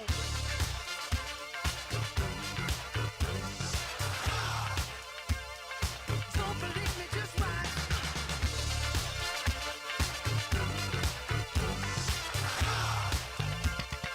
Don't believe me, just watch. Don't believe me, just watch. Don't believe me, just watch. Don't believe me, just watch. Hey, hey, hey, oh!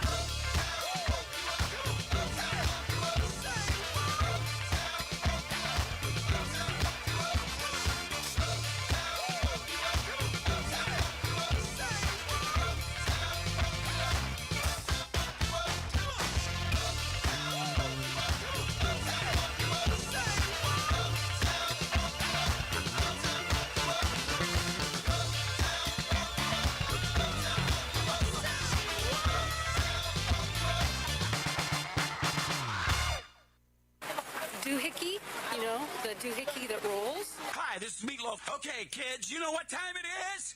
You know what time it is? It's Outlaw Radio time!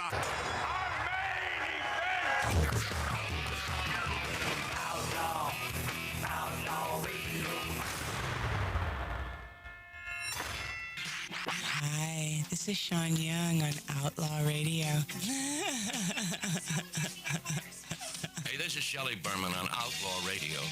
Listen, come on, listen to me or listen to Matt. If you like being bored, it's great for you. It's Robert Hayes. I'm here on Outlaw Radio with Magic Matt, a.k.a. The Weasel. We are here to drink. We're here to smoke. We're here to interrupt. You may drink. You may smoke. You may interrupt. But I'm here to...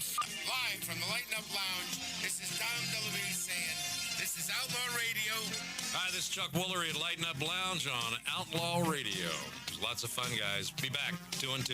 Hi, this is Gilbert Gottfried, and you're listening to Outlaw Radio, where we smoke, we drink, and occasionally we bother people who look old and weak. Hi, this is Rick Dees with Magic Matt, a.k.a. Mr. Cigar. In the Lighten Up Lounge, we drink, we smoke, we interrupt.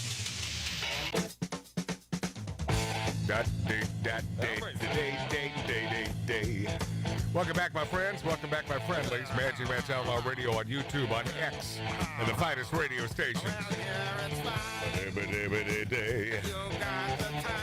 The Trump shooter is now unburdened by what will be. What could be. What has been. And what could be.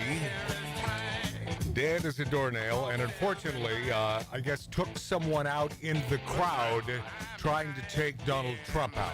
Well, he unloaded 9 rounds, man. And he's just willy-nilly, sure he's going after the president. Yeah. But he wings him and he kills someone. It's just, this is so sick. It really makes me sick to my stomach. Yeah, it does. You know how lefty these local newses are? Channel 7 right now, breaking news. Yeah. Officials, Trump rally incident being investigated as a possible assassination attempt. Possible. Are you kidding me? No, of course. Well, hey, Dave, you got to expect this. And we got our boy Burl Bear still here. He's in the green room. Yeah. So I just stepped out. I said, wow, what do you think of this? Well, he didn't have much to say, except for, like, he should say, this is bad. Well, I hope he's okay. By the way, do you know that Burl, although brilliant in some ways, is a lefty commie dipstick, is very much like our president in the majority of ways. So he may have no idea what you're even talking about. No, that's true. He has no idea. He probably thinks you're talking about a Swanson mostly white meat turkey TV dinner. I mean, that's probably where his mind Well, I went. think he was because he said he liked the pudding in that. Yeah. By the way, Burl Bear, legendary radio disc jockey from Seattle, Washington, and an Edgar Award-winning author. And a two-time Edgar Award-winning two-time but a 100% full-fledged commie. Yeah, but yeah. So another reason for you to email me and say, I can't believe you associate with commies. I don't. Ralph, you have friends all across the spectrum. I really do, and Burl is someone that I adored as a child, as one of the great radio personalities. So I looked up to the guy, and I guess that's why I put up with his BS. Especially now that he's a child. Yeah. Isn't that a shame, though? Isn't that a shame that we live our lives to hopefully do the right thing, and as AOC would say, pull ourselves up by the bootstraps and make a success, whatever that means to each of us. It's an individual thing, but make a success of ourselves. And then at a certain point, we now are the children that we were, but even more incapacitated. Yes. It's not right and it ain't fair. No, but it shows how magnanimous you are across all spectrums. Or even magnanimous. That's what I meant to say. That was a big word, Ralph. It was, but I've been drinking this Japanese whiskey. Oh, blame it on the whiskey. Well, by the way, I just started. By the way, have a nip for yourself, pal. or have some whiskey. Oh. All right. Now, here's the thing. I meant to get to this last hour, but here we are in the present tense, unburdened by what took place in the last hour. Of course. And certainly looking forward to what is the line? You're unburdened to the future from unburdened from what has been. Hold on, let's just hear from Kamala just a little bit here. That way she'll clear it up for us. Great. The lovely, and by the way, future president of the United States of America. I think there could be a more than feasible chance I think that would be maybe the smart thing. Get him out, make her president, so at least we have that, okay? So, yes, you got it, left. You got the first female president of color. Done. No. The first female vice president of color was Joe Biden. Yeah, well, that's true. That's very, very true. Yeah. And I thought Trump was the VP. Well, he was. Well, according to Joe. But Biden was the first female VP under Barack Obama.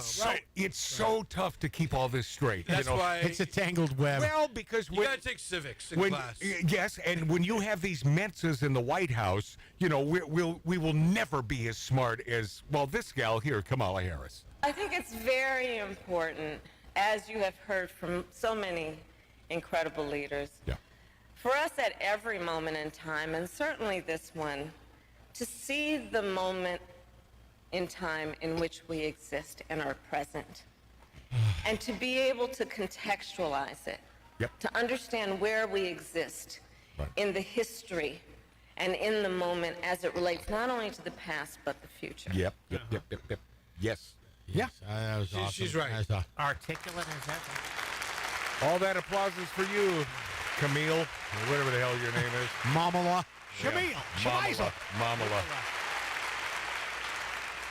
Iconic sex therapist who I have had the pleasure of interviewing 3 or 4 times over the last 35 years, Dr. Ruth Westheimer. Last time, I recall, was when I was a baby DJ at KFI here in Los Angeles. And I found her... Was that talk radio or was that top 40? I was playing the hits, my friend. There was no Prince song that we didn't play. Wow.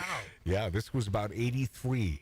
Baby DJ, and for some reason they put me up to interviewing Dr. Ruth Westheimer.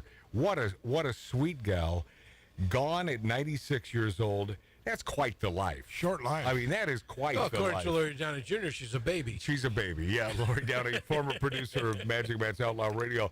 Yeah, anyone under... Well, anyone living. Doesn't matter how. She's a baby. No, she's a baby. That's a baby. Yeah, that Willie Nelson, a baby. Just a baby. Yeah, the famed sex therapist whose culturally iconic career spanned decades and helped her become known as millions to millions as Dr. Ruth, died yesterday at her home in Manhattan, 96 years old. God bless her. And I... No. See, if there's, Tattoo Dave, if there's no setup, then it's meaningless. I thought you set it up. I'm talking about Dr. Ruth Westheimer. Now, this song means nothing if I don't set up the segue between Dr. Ruth and the Hawk Tuah girl, and what wasn't I still talking? And I was about to pose a question. Yeah, I'm just gonna. I think I was, and the question was simply this: that if Dr. Ruth were still around, I would have enjoyed her comments on this Hawk Tuah spit girl and where she stands on all this. Because I got a feeling Dr. Ruth, very liberal, obviously, I mean, sexually. And I think that she probably would have condoned her action. Yeah, I believe that. She would have thought that would have led to a happy marriage. I believe. And sometimes it does. I believe you're right. By the way, on the board there, you've got the sound effect button up just a little bit. That's why I'm hearing myself in the headphones. Yeah, this beer and the combination of bourbon for Tattoo Dave, our producer, not a good one. It's great. It's just not a good idea. Fabulous. I like a less drunk Tattoo Dave. I mean, I really Well, it depends on what situation you're in. No, during the show. Should I bring non-alcoholic bourbon? Yeah. The Tattoo Dave Show. So, And he laughs at that. this leads me, well, because it fills his ego. The ego that cannot be left at the door. He is a child. Yes, he is. Of course I am. No denial there. So we're all aware of who this Hawk Tuah How about that soccer game? spit girl is.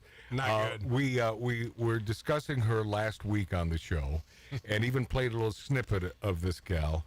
And she's known for this little mini interview that went, and when I say mini, it was like 10 seconds that went viral because she's explaining the best way to please a man, and it's the sound Tuah. You can, you know what that is. It's the old porn move for years. Yeah, of course. And P.S. I didn't mention this last week on the show. I don't find that attractive. You know what, man? I don't want that done to me. I'm with you. I don't want that done to me. I had a girl once. I'm not going to describe. You know what my first thought is? Yeah. Dirty. That's just, that's just icky. Don't spit it. Yeah, don't. Like, well, especially if you're hawking up. That's not. I don't find that appetizing. I don't either, man. No. Even when I've seen, well, once in a while I'll see pornos, like on Pornhub or whatever. Once in a while. And they'll do that. It grosses me. No, I don't like it. I don't like it. I don't like it. I mean, you don't. By the way, you don't. So, Marty, you're gonna say no? No, it's I not didn't about say that. Ralph. It's not about no or yes. It's simply about our preferred handling of such things, so to speak. Right. Well, this Hawk Tuah girl is becoming a little star for hopefully not over 15 minutes. Please. You weren't here last week, Ralph, but I am not a fan of this gal because I think she's a total no talent. And went viral. Most of them are. Yeah, most of them are. Yeah, on the Twitters and the. Well, now she's taking over for Dylan Mulvaney. And the TikTok and all this crap. Yeah. Well, I'd rather have her than Dylan. Me too. Yeah. I would support Hawk Tuah over Dylan Mulvaney. So this is a brand new song, and I got such a kick out of it that I will play it for you. It's a short one, but it's the brand new Hawk Tuah Spit song. Enjoy.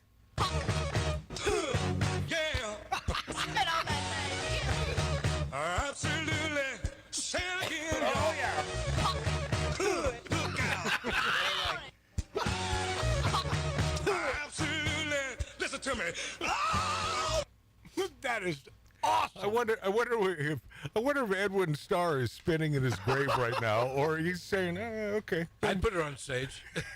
Oh, hell yeah, dude. Have you seen her, Ralph? Have you seen her? She's okay. She's okay. She's all right. Yeah, she's all right. But to Dave, she's a 10 because everything's a 10 to Dave. Oh, yeah, that's for sure, Marty. Well, God bless. Well, look at Dave. God bless Hawk Tuah girl. Bill Behar says, I disagree with SCOTUS, but worry over becoming a banana republic where every POTUS is prosecuted is fair. So he disagrees with the Supreme Court ruling, but he's worried that becoming a banana republic, sometimes this guy seems, if you don't mind me saying, seems to talk out of both sides of his mouth. No, I actually think he's correct. Yeah. You can disagree with the Supreme Court. Yeah. And not want to throw them out of the freaking country. Well, real-time host Bill Behar stated that while he disagrees with the Supreme Court ruling on presidential immunity, the majority opinion does have a point, and it is a valid worry that we would become a banana republic. What's he doing? Just flip me off. That's all right, though. You know what? It was in jest. Children, this is a professional show. Well, yeah, try to be. You guys want to keep your paychecks? Yeah. The majority opinion does have a point. It's a valid worry that we would become a banana republic where the president is always looking over his shoulder. Yes, correct. For fear their successor will prosecute them once they leave. Yes, 100%. Yes. Mahar began by saying, I think the Supreme Court, I don't agree with their ruling, but they do have a point in my view. After reading from parts of the majority opinion where Chief Justice Roberts expressed concerns that presidents could be constrained in their ability to exercise their power, in my opinion, this is just simply common sense. You don't need a Supreme Court justice to tell me this.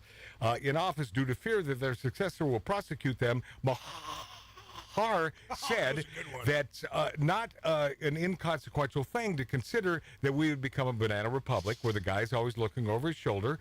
Mahar then read from Justice Sonia Sotomayor's dissent, where she raised the possibility that a president could order the military to kill political rivals over a military coup and take a bribe for a pardon and be immune, and stated, by the way, all things I could absolutely see Trump doing.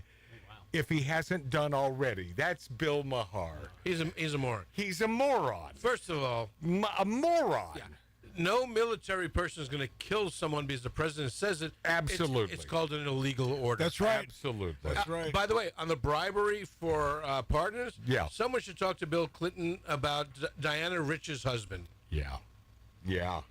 Well, that'll never happen. And Mark Rich was pardoned, one of the worst criminals in U.S. history, because his wife slept with Bill Clinton. I don't know if that's a bribe, but it's... Yeah, kind of. That's not even. Ick. That's icky. that is an icky concept. Behar further stated to me what it says is Trump can grab the P word. All right. As long as it's on Air Force One. Oh, Bill, I just think you're getting stupider. And by the way, Bill, according to Trump, they let you do it when you're a big star. Right.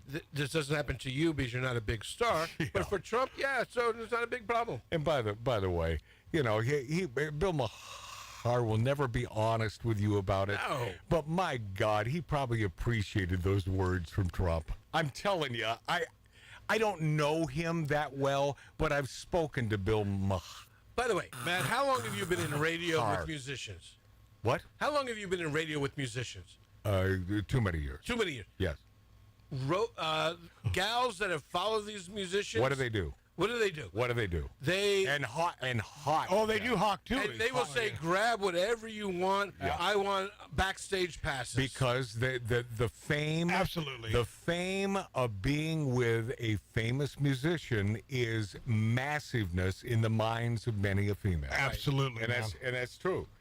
Now, yes. Oh my God, am I being misogynistic? Don't guys do the same thing? I haven't seen that. No. Groupie guys? I will tell you, I would do it for Joan Jett. I would do whatever she wanted. Oh, I had the biggest crush on Joan Jett. I don't know. When I was 17, I would have done whatever Joan Jett I'm going to disagree with you. Well, no, because she's gay. But otherwise, I would have done whatever she wanted. And by the way, it's not a disagreement. This is personal preference. Thank and you. I have always loved Joni. Okay.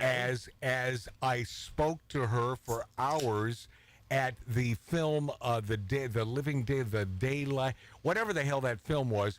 It was she and Michael J. Fox, and I was there in Cleveland, Ohio, with the two of them.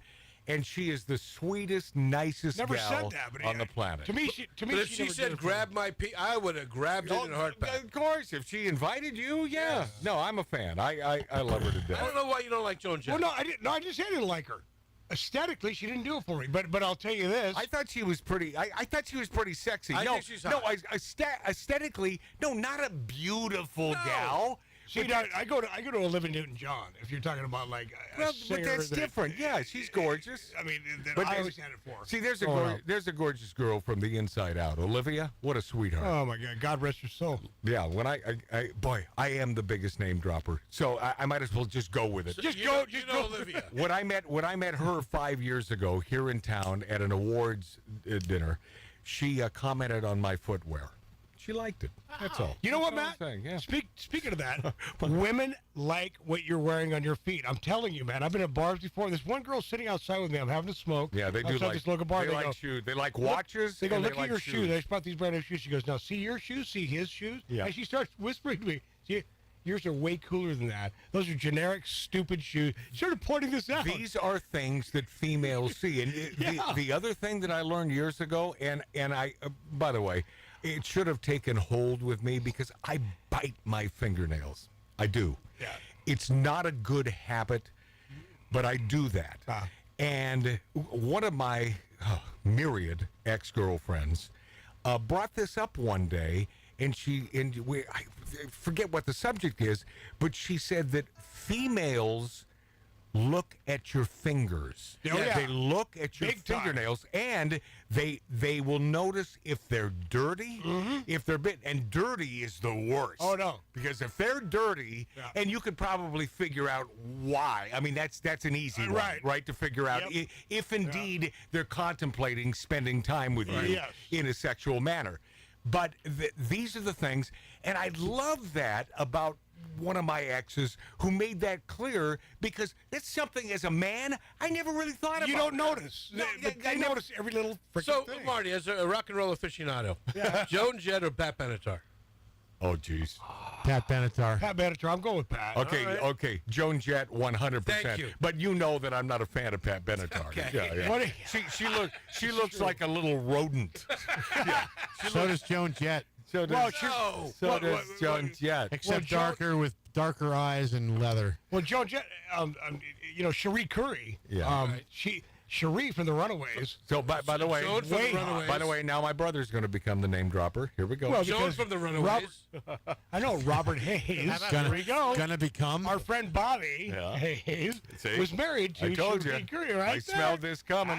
And so that Jake, they got a lovely son, which is a great musician. But to me, Cherie Curry out of that whole band was the hottest girl in the band. I thought. Oh no, to this day, Cherie Curry. Yeah. I don't know if she was the hottest. She was definitely the sexiest. No, yeah. Oh, God. Yeah, she's a hot broad. Yeah. Cherry bomb, baby.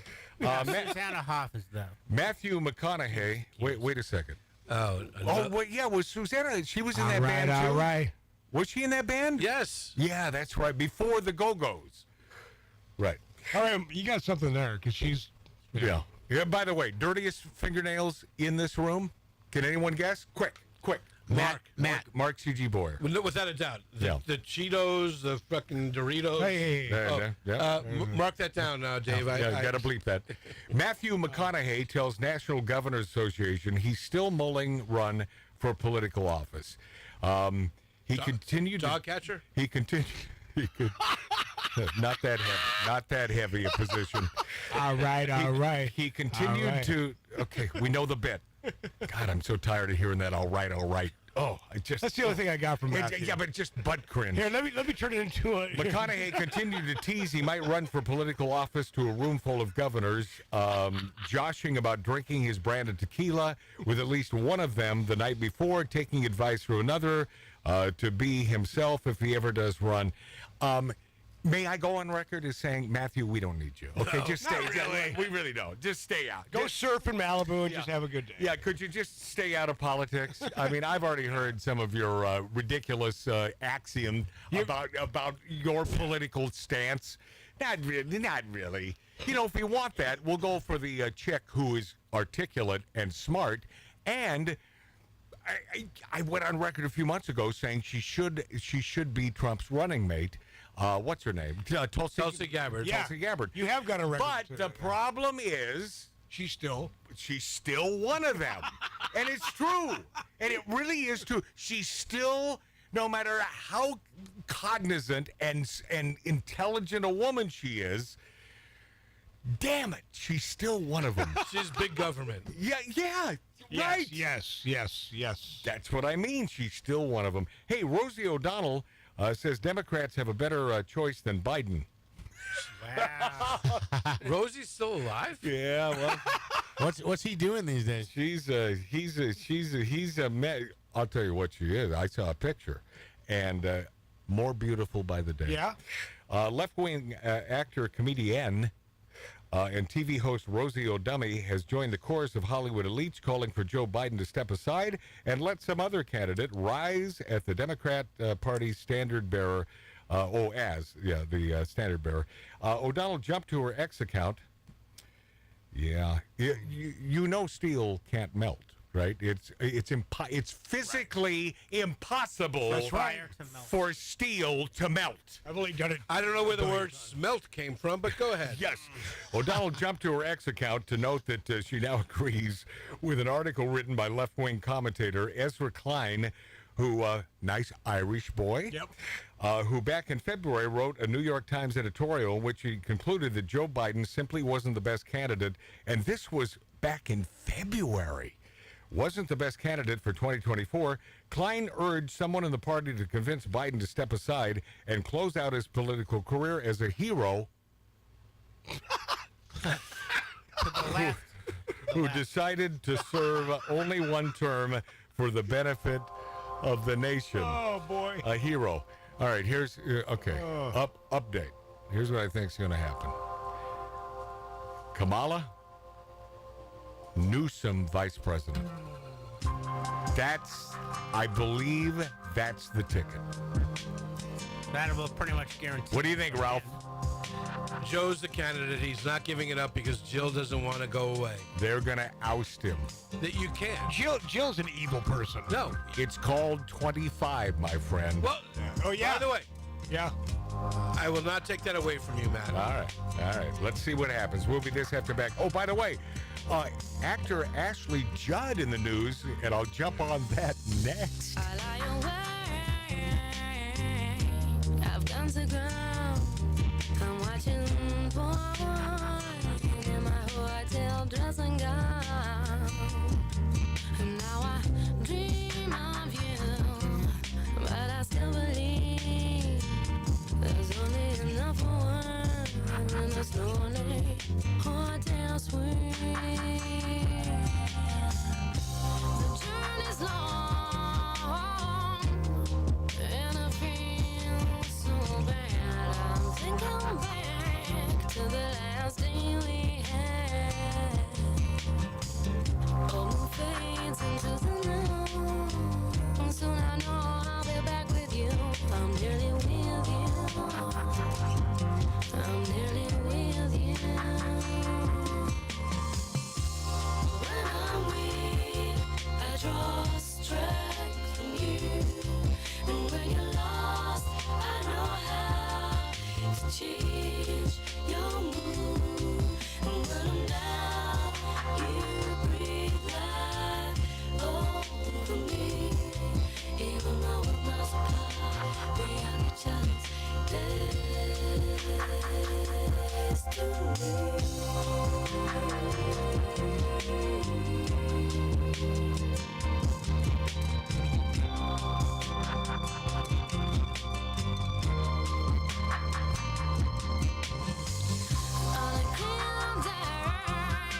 I'll fly home to you.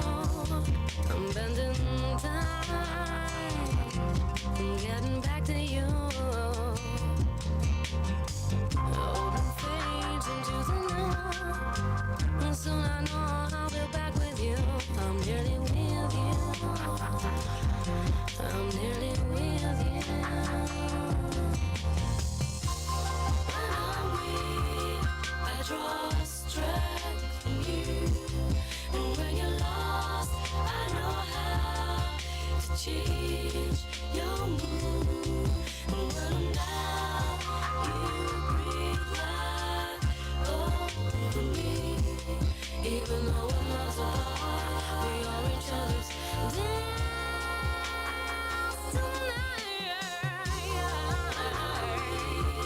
I draw strength from you. And when you're lost, I know how to change your mood. And when I'm down, you breathe life over me. Even though we're miles apart, we are each other's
Arbitron and search rated #1. This is Outlaw Radio with Magic Matt, the man who is always right. if it weren't past his bedtime, you would assume that Biden would have done a quick presser by now. He has. Saying, I don't want to win this way, and then do that little Biden smile, afterwards. I don't want to win this way. I can just see him. And then he go. No, but Matty, he has done a quick presser. Oh yeah, what, I have no idea what he said. But by the way, we know what he said. You don't even have to hear it. But then he was in his pajamas. They brought him out. And Yeah. He go. Wheeled out the old bastard, and I don't want to win this way, but if I have to. Yeah, but if that's pretty funny. Marty, that's the funniest thing I've ever heard you say in 4 years. Yeah, but if I have Thanks, Uncle Ralph. There you go. But if this is the way we keep democracy, the big plan. That's a creepy son of a gun, man. Thank God. God bless Donald Trump. Thank God he's seems to be okay. Everything we've heard, he's in good health, and will be our new president. Ashley Judd, longtime Democratic activist, and a gal that I have a couple love letters from somewhere up there. Oh, she wanted to hidden hit away you. in my boxes. Yeah. She wanted Matt's. Yeah. Should have taken advantage. Did she know of that your one. politics? No. But by the way, she was so young at the time. She was like 21 or. She probably wasn't political. No, probably political. And at that age, you know which way she would most likely lean. But if I spent some time with her as her boyfriend, I may have been able to talk some sense into her. Case in point, lovely Lori Downey Jr., Broadway dancer. She was totally on the left. What?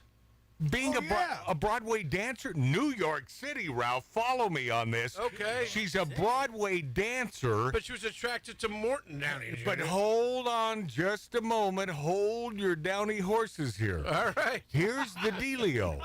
You got to understand that, and you do understand that mindset, they're backstage. Oh, they hate the friggin' Republicans. Sure. Backstage, on stage, and on Broadway. It just so happened that Morton made an appearance backstage and met all the gals and was smitten by Lori Downey Jr. How could he not? And P.S., if you look up the lineup, how can you not? How can you not? I got to tell you, not a dirty little secret. A lot of those Broadway dancers and Vegas showgirls, if you get up close, You need makeup. oh, lots of makeup. All they had were legs. Yeah. Gorgeous legs, and they kicked like those Rockettes. I love that whole kicking up the legs thing, man. It's a heterosexual male hoping I can, right? Sure. Spot a little. Get right in there. God, I'm 16. I'm embarrassed by myself right now. But that's the way guys think. But they do think that way. Correct. Once you go back to that dressing room and they wipe that makeup off their face. No. Sometimes you don't want to see that. But Lori is genuinely attractive. Yeah. And of course she's the standout in that lineup. And so Morton Downey Jr. was smitten and wouldn't leave her, quote unquote, alone for months and months. And it took a long time until they finally, it did. I mean, maybe 6 months or a year. They went. He would take her to dinner and apply his fame, and it wasn't about politics. She was a big lefty. She didn't give an ass. She liked the dude. Probably didn't hurt that he was a big TV star. Probably didn't. Never does with women. Probably doesn't. Are you misogynistic son of a bitch? You're right. It is 100% true. Guys are not that way. We don't go after the famous chicks because they're famous. No, we go after the hot chicks. We go after hi. We don't care where you live. No, we don't care. Or how much money you make. Are you hot? That's it. That's it.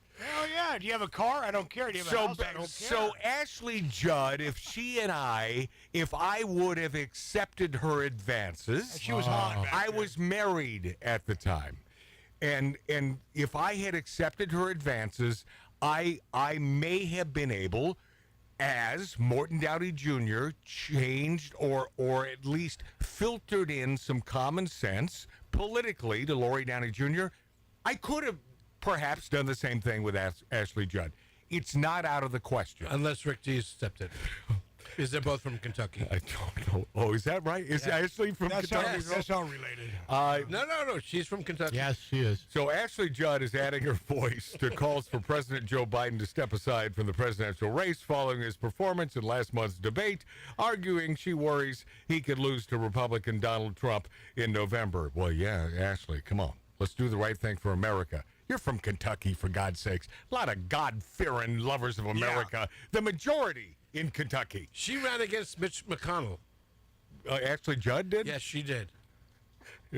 Is that right? Yes, that is 100% correct. In an opinion piece for USA Today published yesterday, Judd called on Biden to voluntarily, gracefully step aside.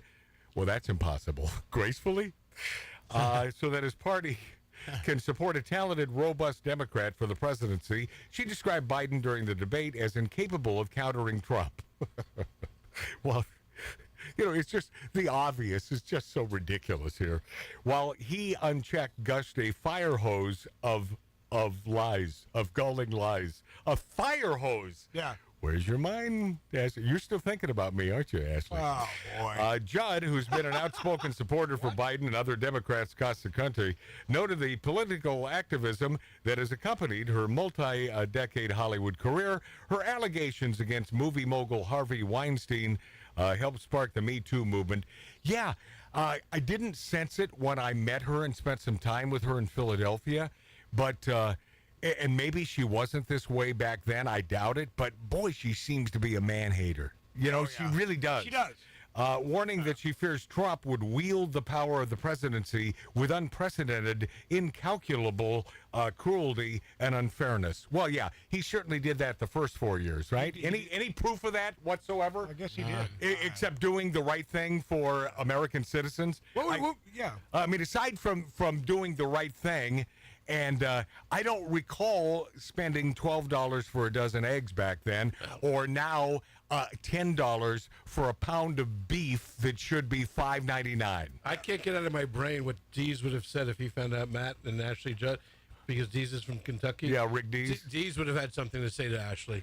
What would he have said? I mean, I was just like, I can't do Dees like you can. Yeah. But You can't do it at all. No, not at all. No, but what? But he would have said, like, Magic Matt? Oh, yeah. He goes, really? Yeah.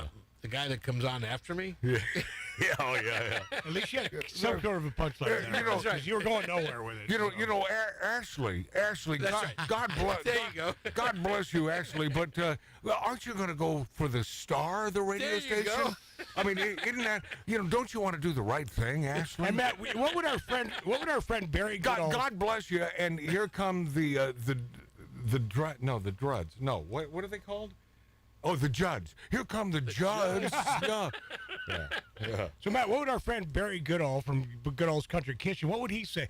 Ashley, you don't know nothing about Kentucky. You don't know nothing about having sex with Magic Matt.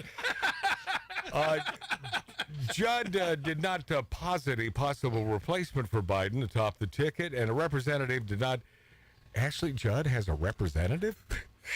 Did not immediately return a message seeking comment. Her call comes as Democrats consider, of course, whether they want Biden to remain. Well, they don't. And, of course, earlier this week, movie star and lifelong idiot stick, George Clooney, another guy that I want to like. Yeah, I would love to like him. I would love to like that I met him twice, and he was wonderful. Yeah, said in a New York Times opinion piece that he loves Biden, but the party would lose the presidential race as well. Duh. Hope you're right. As any in Congress with him as the nominee, he cited that he characterized a diminished Biden during interactions around a Los Angeles fundraiser.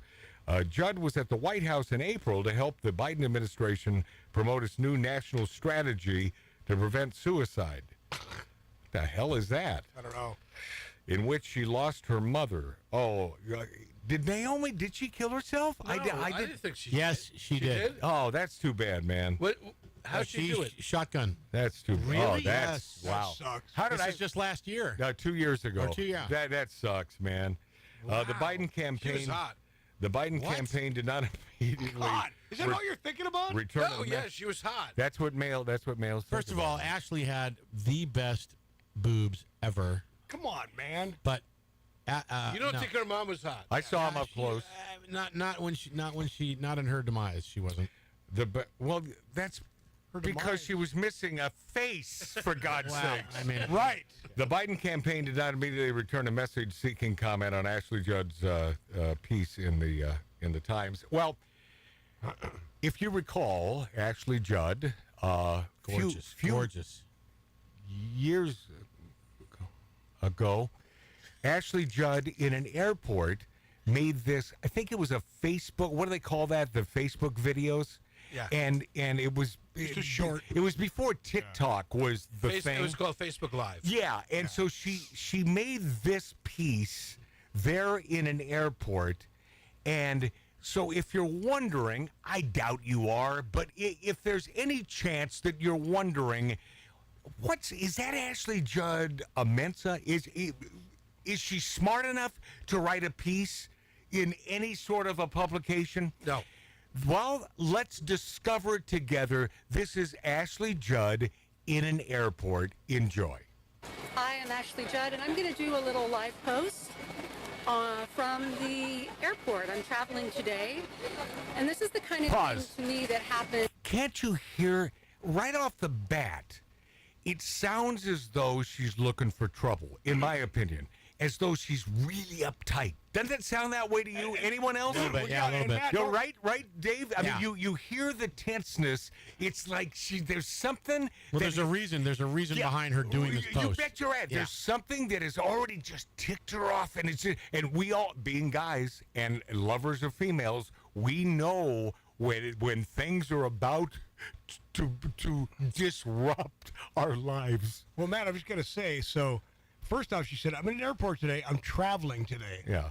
If you're in an airport, Well, probably yeah, you're yeah. traveling. Well, a lot of the time. Yeah. That's all. Yeah, okay. Tattoo Dave, please start from the beginning. Ashley Judd in an airport. Hi, I'm Ashley Judd, and I'm going to do a little live post from the airport. I'm traveling today. See? And this is the kind of thing to me that happens, which I categorize as everyday sexism. And it's so easy to let it go, not to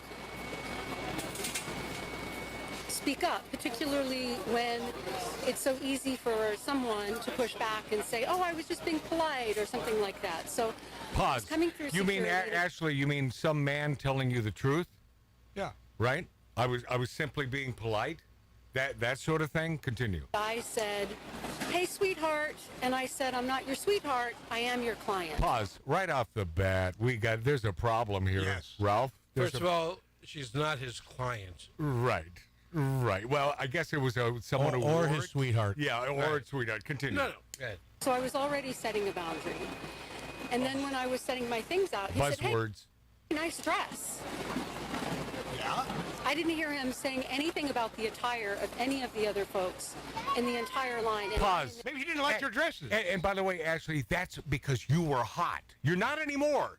But you were, and I bet you hearken back to that day when it's like, son of a bitch. Secretly, she'll never go on record as saying this, but I bet your ass she wishes she were hot again instead of a big old fuglia. Go. in one of the most traveled airports in the world. I'm surrounded by lots and lots of other people in lots of different kinds of dress. I set my stuff on the doohickey, the doohickey that rolls. Hell yeah. And I was speaking with one of his colleagues. She was Mensa. saying, do you have on high-heeled shoes, whatever? And guess what happened next? What? He touched me. I didn't see him touch anybody else. And I turned around and I said, that was unnecessary. By the time, my skin is burning, my feet are burning, it's so hard to continue to set these boundaries when someone continues to push. And then for good measure, he just said one more time, "Have a good day, sweetheart." So I have plenty of time. I'm really early for my flight, and I caught my breath and I said my prayers. And you know, my intention is to put principles above personalities. I'm not here to be controversial. I'm not here to be combative. But I asked the manager, and I introduced myself, and I shook his hand, and I asked for his name, and I explained the situation. And I also explained that there were lots of other people who saw it. So that's my first Facebook Live post in real life. I've got my mouthpiece in, so if I look and sound funny, that's why. Because I know that, you know, then these things become all about other types of femaleness, appearance, and femaleness. Whatever. Anyway, thanks for listening. I can see your hearts and your thumbs up. Love you. Peace out. How dare him say "Have a nice day"? Right. How dare I say sweetheart? Like a lot of guys say honey or sweetheart. Hey, hon. Hey, hon. And you're telling me she didn't grow up with that in Kentucky, sweetheart? Yeah. Sweetheart. Bless her heart. Bless your. What does that mean, Ralph? No, it means F you. Bless your heart, Ashley. Sweetheart. You know the doohickey? The doohickey that rolls, I believe, is the one that we're. That's the doohickey. That's part of our. It's not the one that doesn't roll. It's the doohickey that rolls. Of course It's it is. called a conveyor belt. Bless her heart. And Dave, you're wrong, but God bless. Yeah, I'm always wrong. It's luggage. It's luggage she's pulling around. The doohickey that rolls. And by the way, no, you could be right. It could be the baggage claim. Of course, it's the baggage claim. It's the conveyor belt. Yeah. Well, I thought you were talking about luggage. Well, Dave, is that not the doohickey that rolls? It is. It sounds a lot like our intro. The doohickey that rolls. All right. God bless her heart. I'm telling you, when females were given the vote, I'm just going to stop right there. I'm just going to, you know, I'm saying that tongue in cheek a little bit. And you smart females out there, you know that I'm right. You know that I'm right. We'll be this after back on Magic Matt's Outlaw Radio.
Now we return to Outlaw Radio's Demons of Decadence.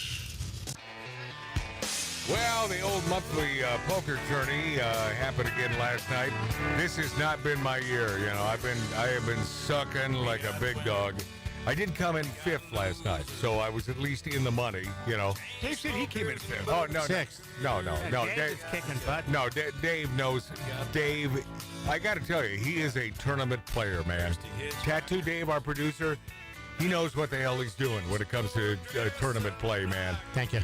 Well, you don't have to thank me. That's just the honest to God truth. But it was nice to at least be in the money last night. win a couple shekels in the cash game afterwards. Yeah. And so that was fun. I came in third. And Mark, I want you to know that I came in third. And by the way, Mark is pretty damn good too. I gotta tell you though, last night peeved me. It peeved me. Yeah. Yeah, And, when I left, I'm talk to you about it later. Yeah, I mean, I just didn't. It's funny how nobody in the audience gives an S. whatever. They really don't. But I'll tell you what you might care about. REM rocker Michael Stipe begs Biden to please step down after his NATO press conference. After trying to assassinate. Yeah, he says, please step down following his NATO, in which, of course, the president just many a blunder. Michael Moore says, we know what we saw, that something's wrong with Biden. Hello. Is that right, Michael? Well, he's a Canadian. Yeah, he said voters saw something was wrong with President Joe Biden. Okay. Daily Show reporters stunned after focus group of black New Yorkers say they're backing Trump. Do you see this?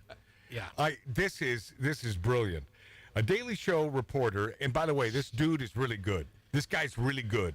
Was left a black dude on the streets, and then he ends up in sort of a conference room.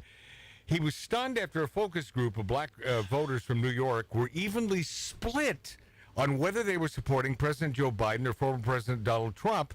He said, yeah, I didn't see that coming.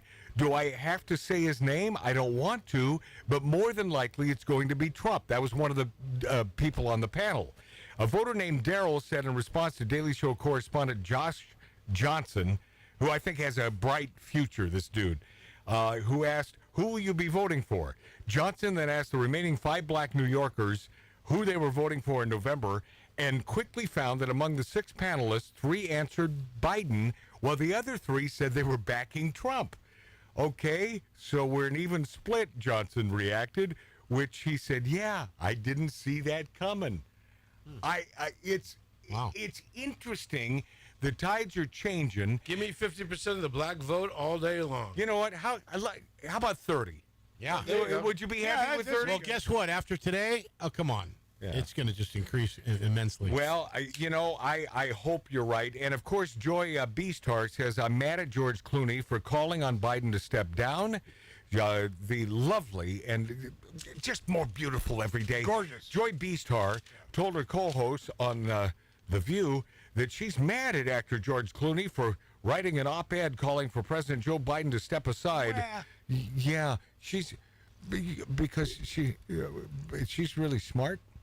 NBC's late night host Seth Meyers freaks over the Democrat disarray. Seth Meyers, by the way, he's a host on NBC, a late night television show. Why in the hell do we know his politics? Yeah. I have no idea. He's got no ratings. No, so. Yeah. Stick to your movie acting. So he's getting more exposure here on this show than he does on that stupid late night show. Seth Meyers is calling on Democrats to get their S together and stop acting like they're holding a funeral for their party after President Joe Biden's disastrous performance during his debate against former President Donald Trump.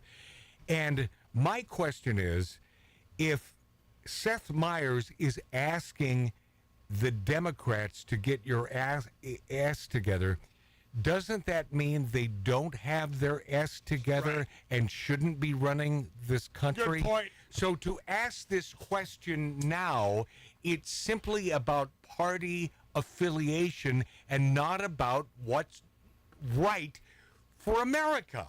Isn't it pretty simple? Yeah. It's we want to win, we want power. It's not about let's do the right thing for America. Seth, you said a lot in your stupid remark.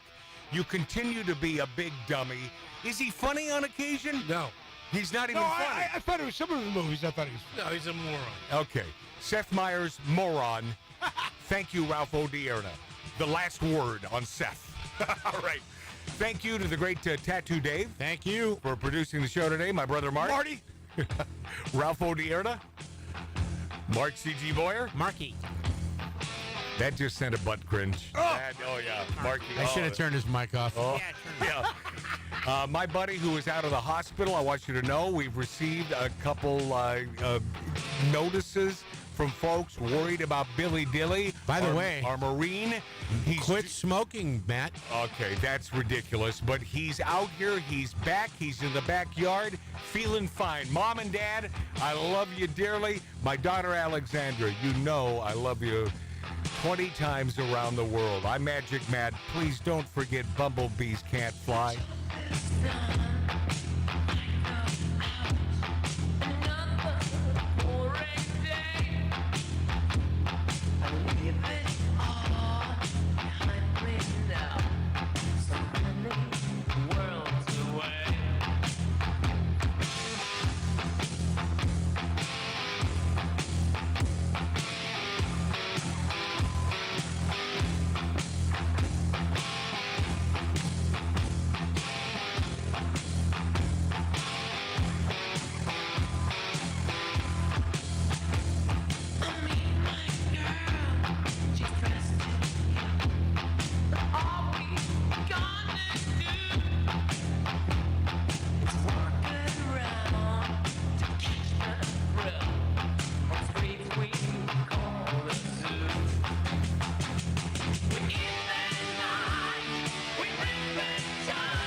There are probably a couple of you still with us.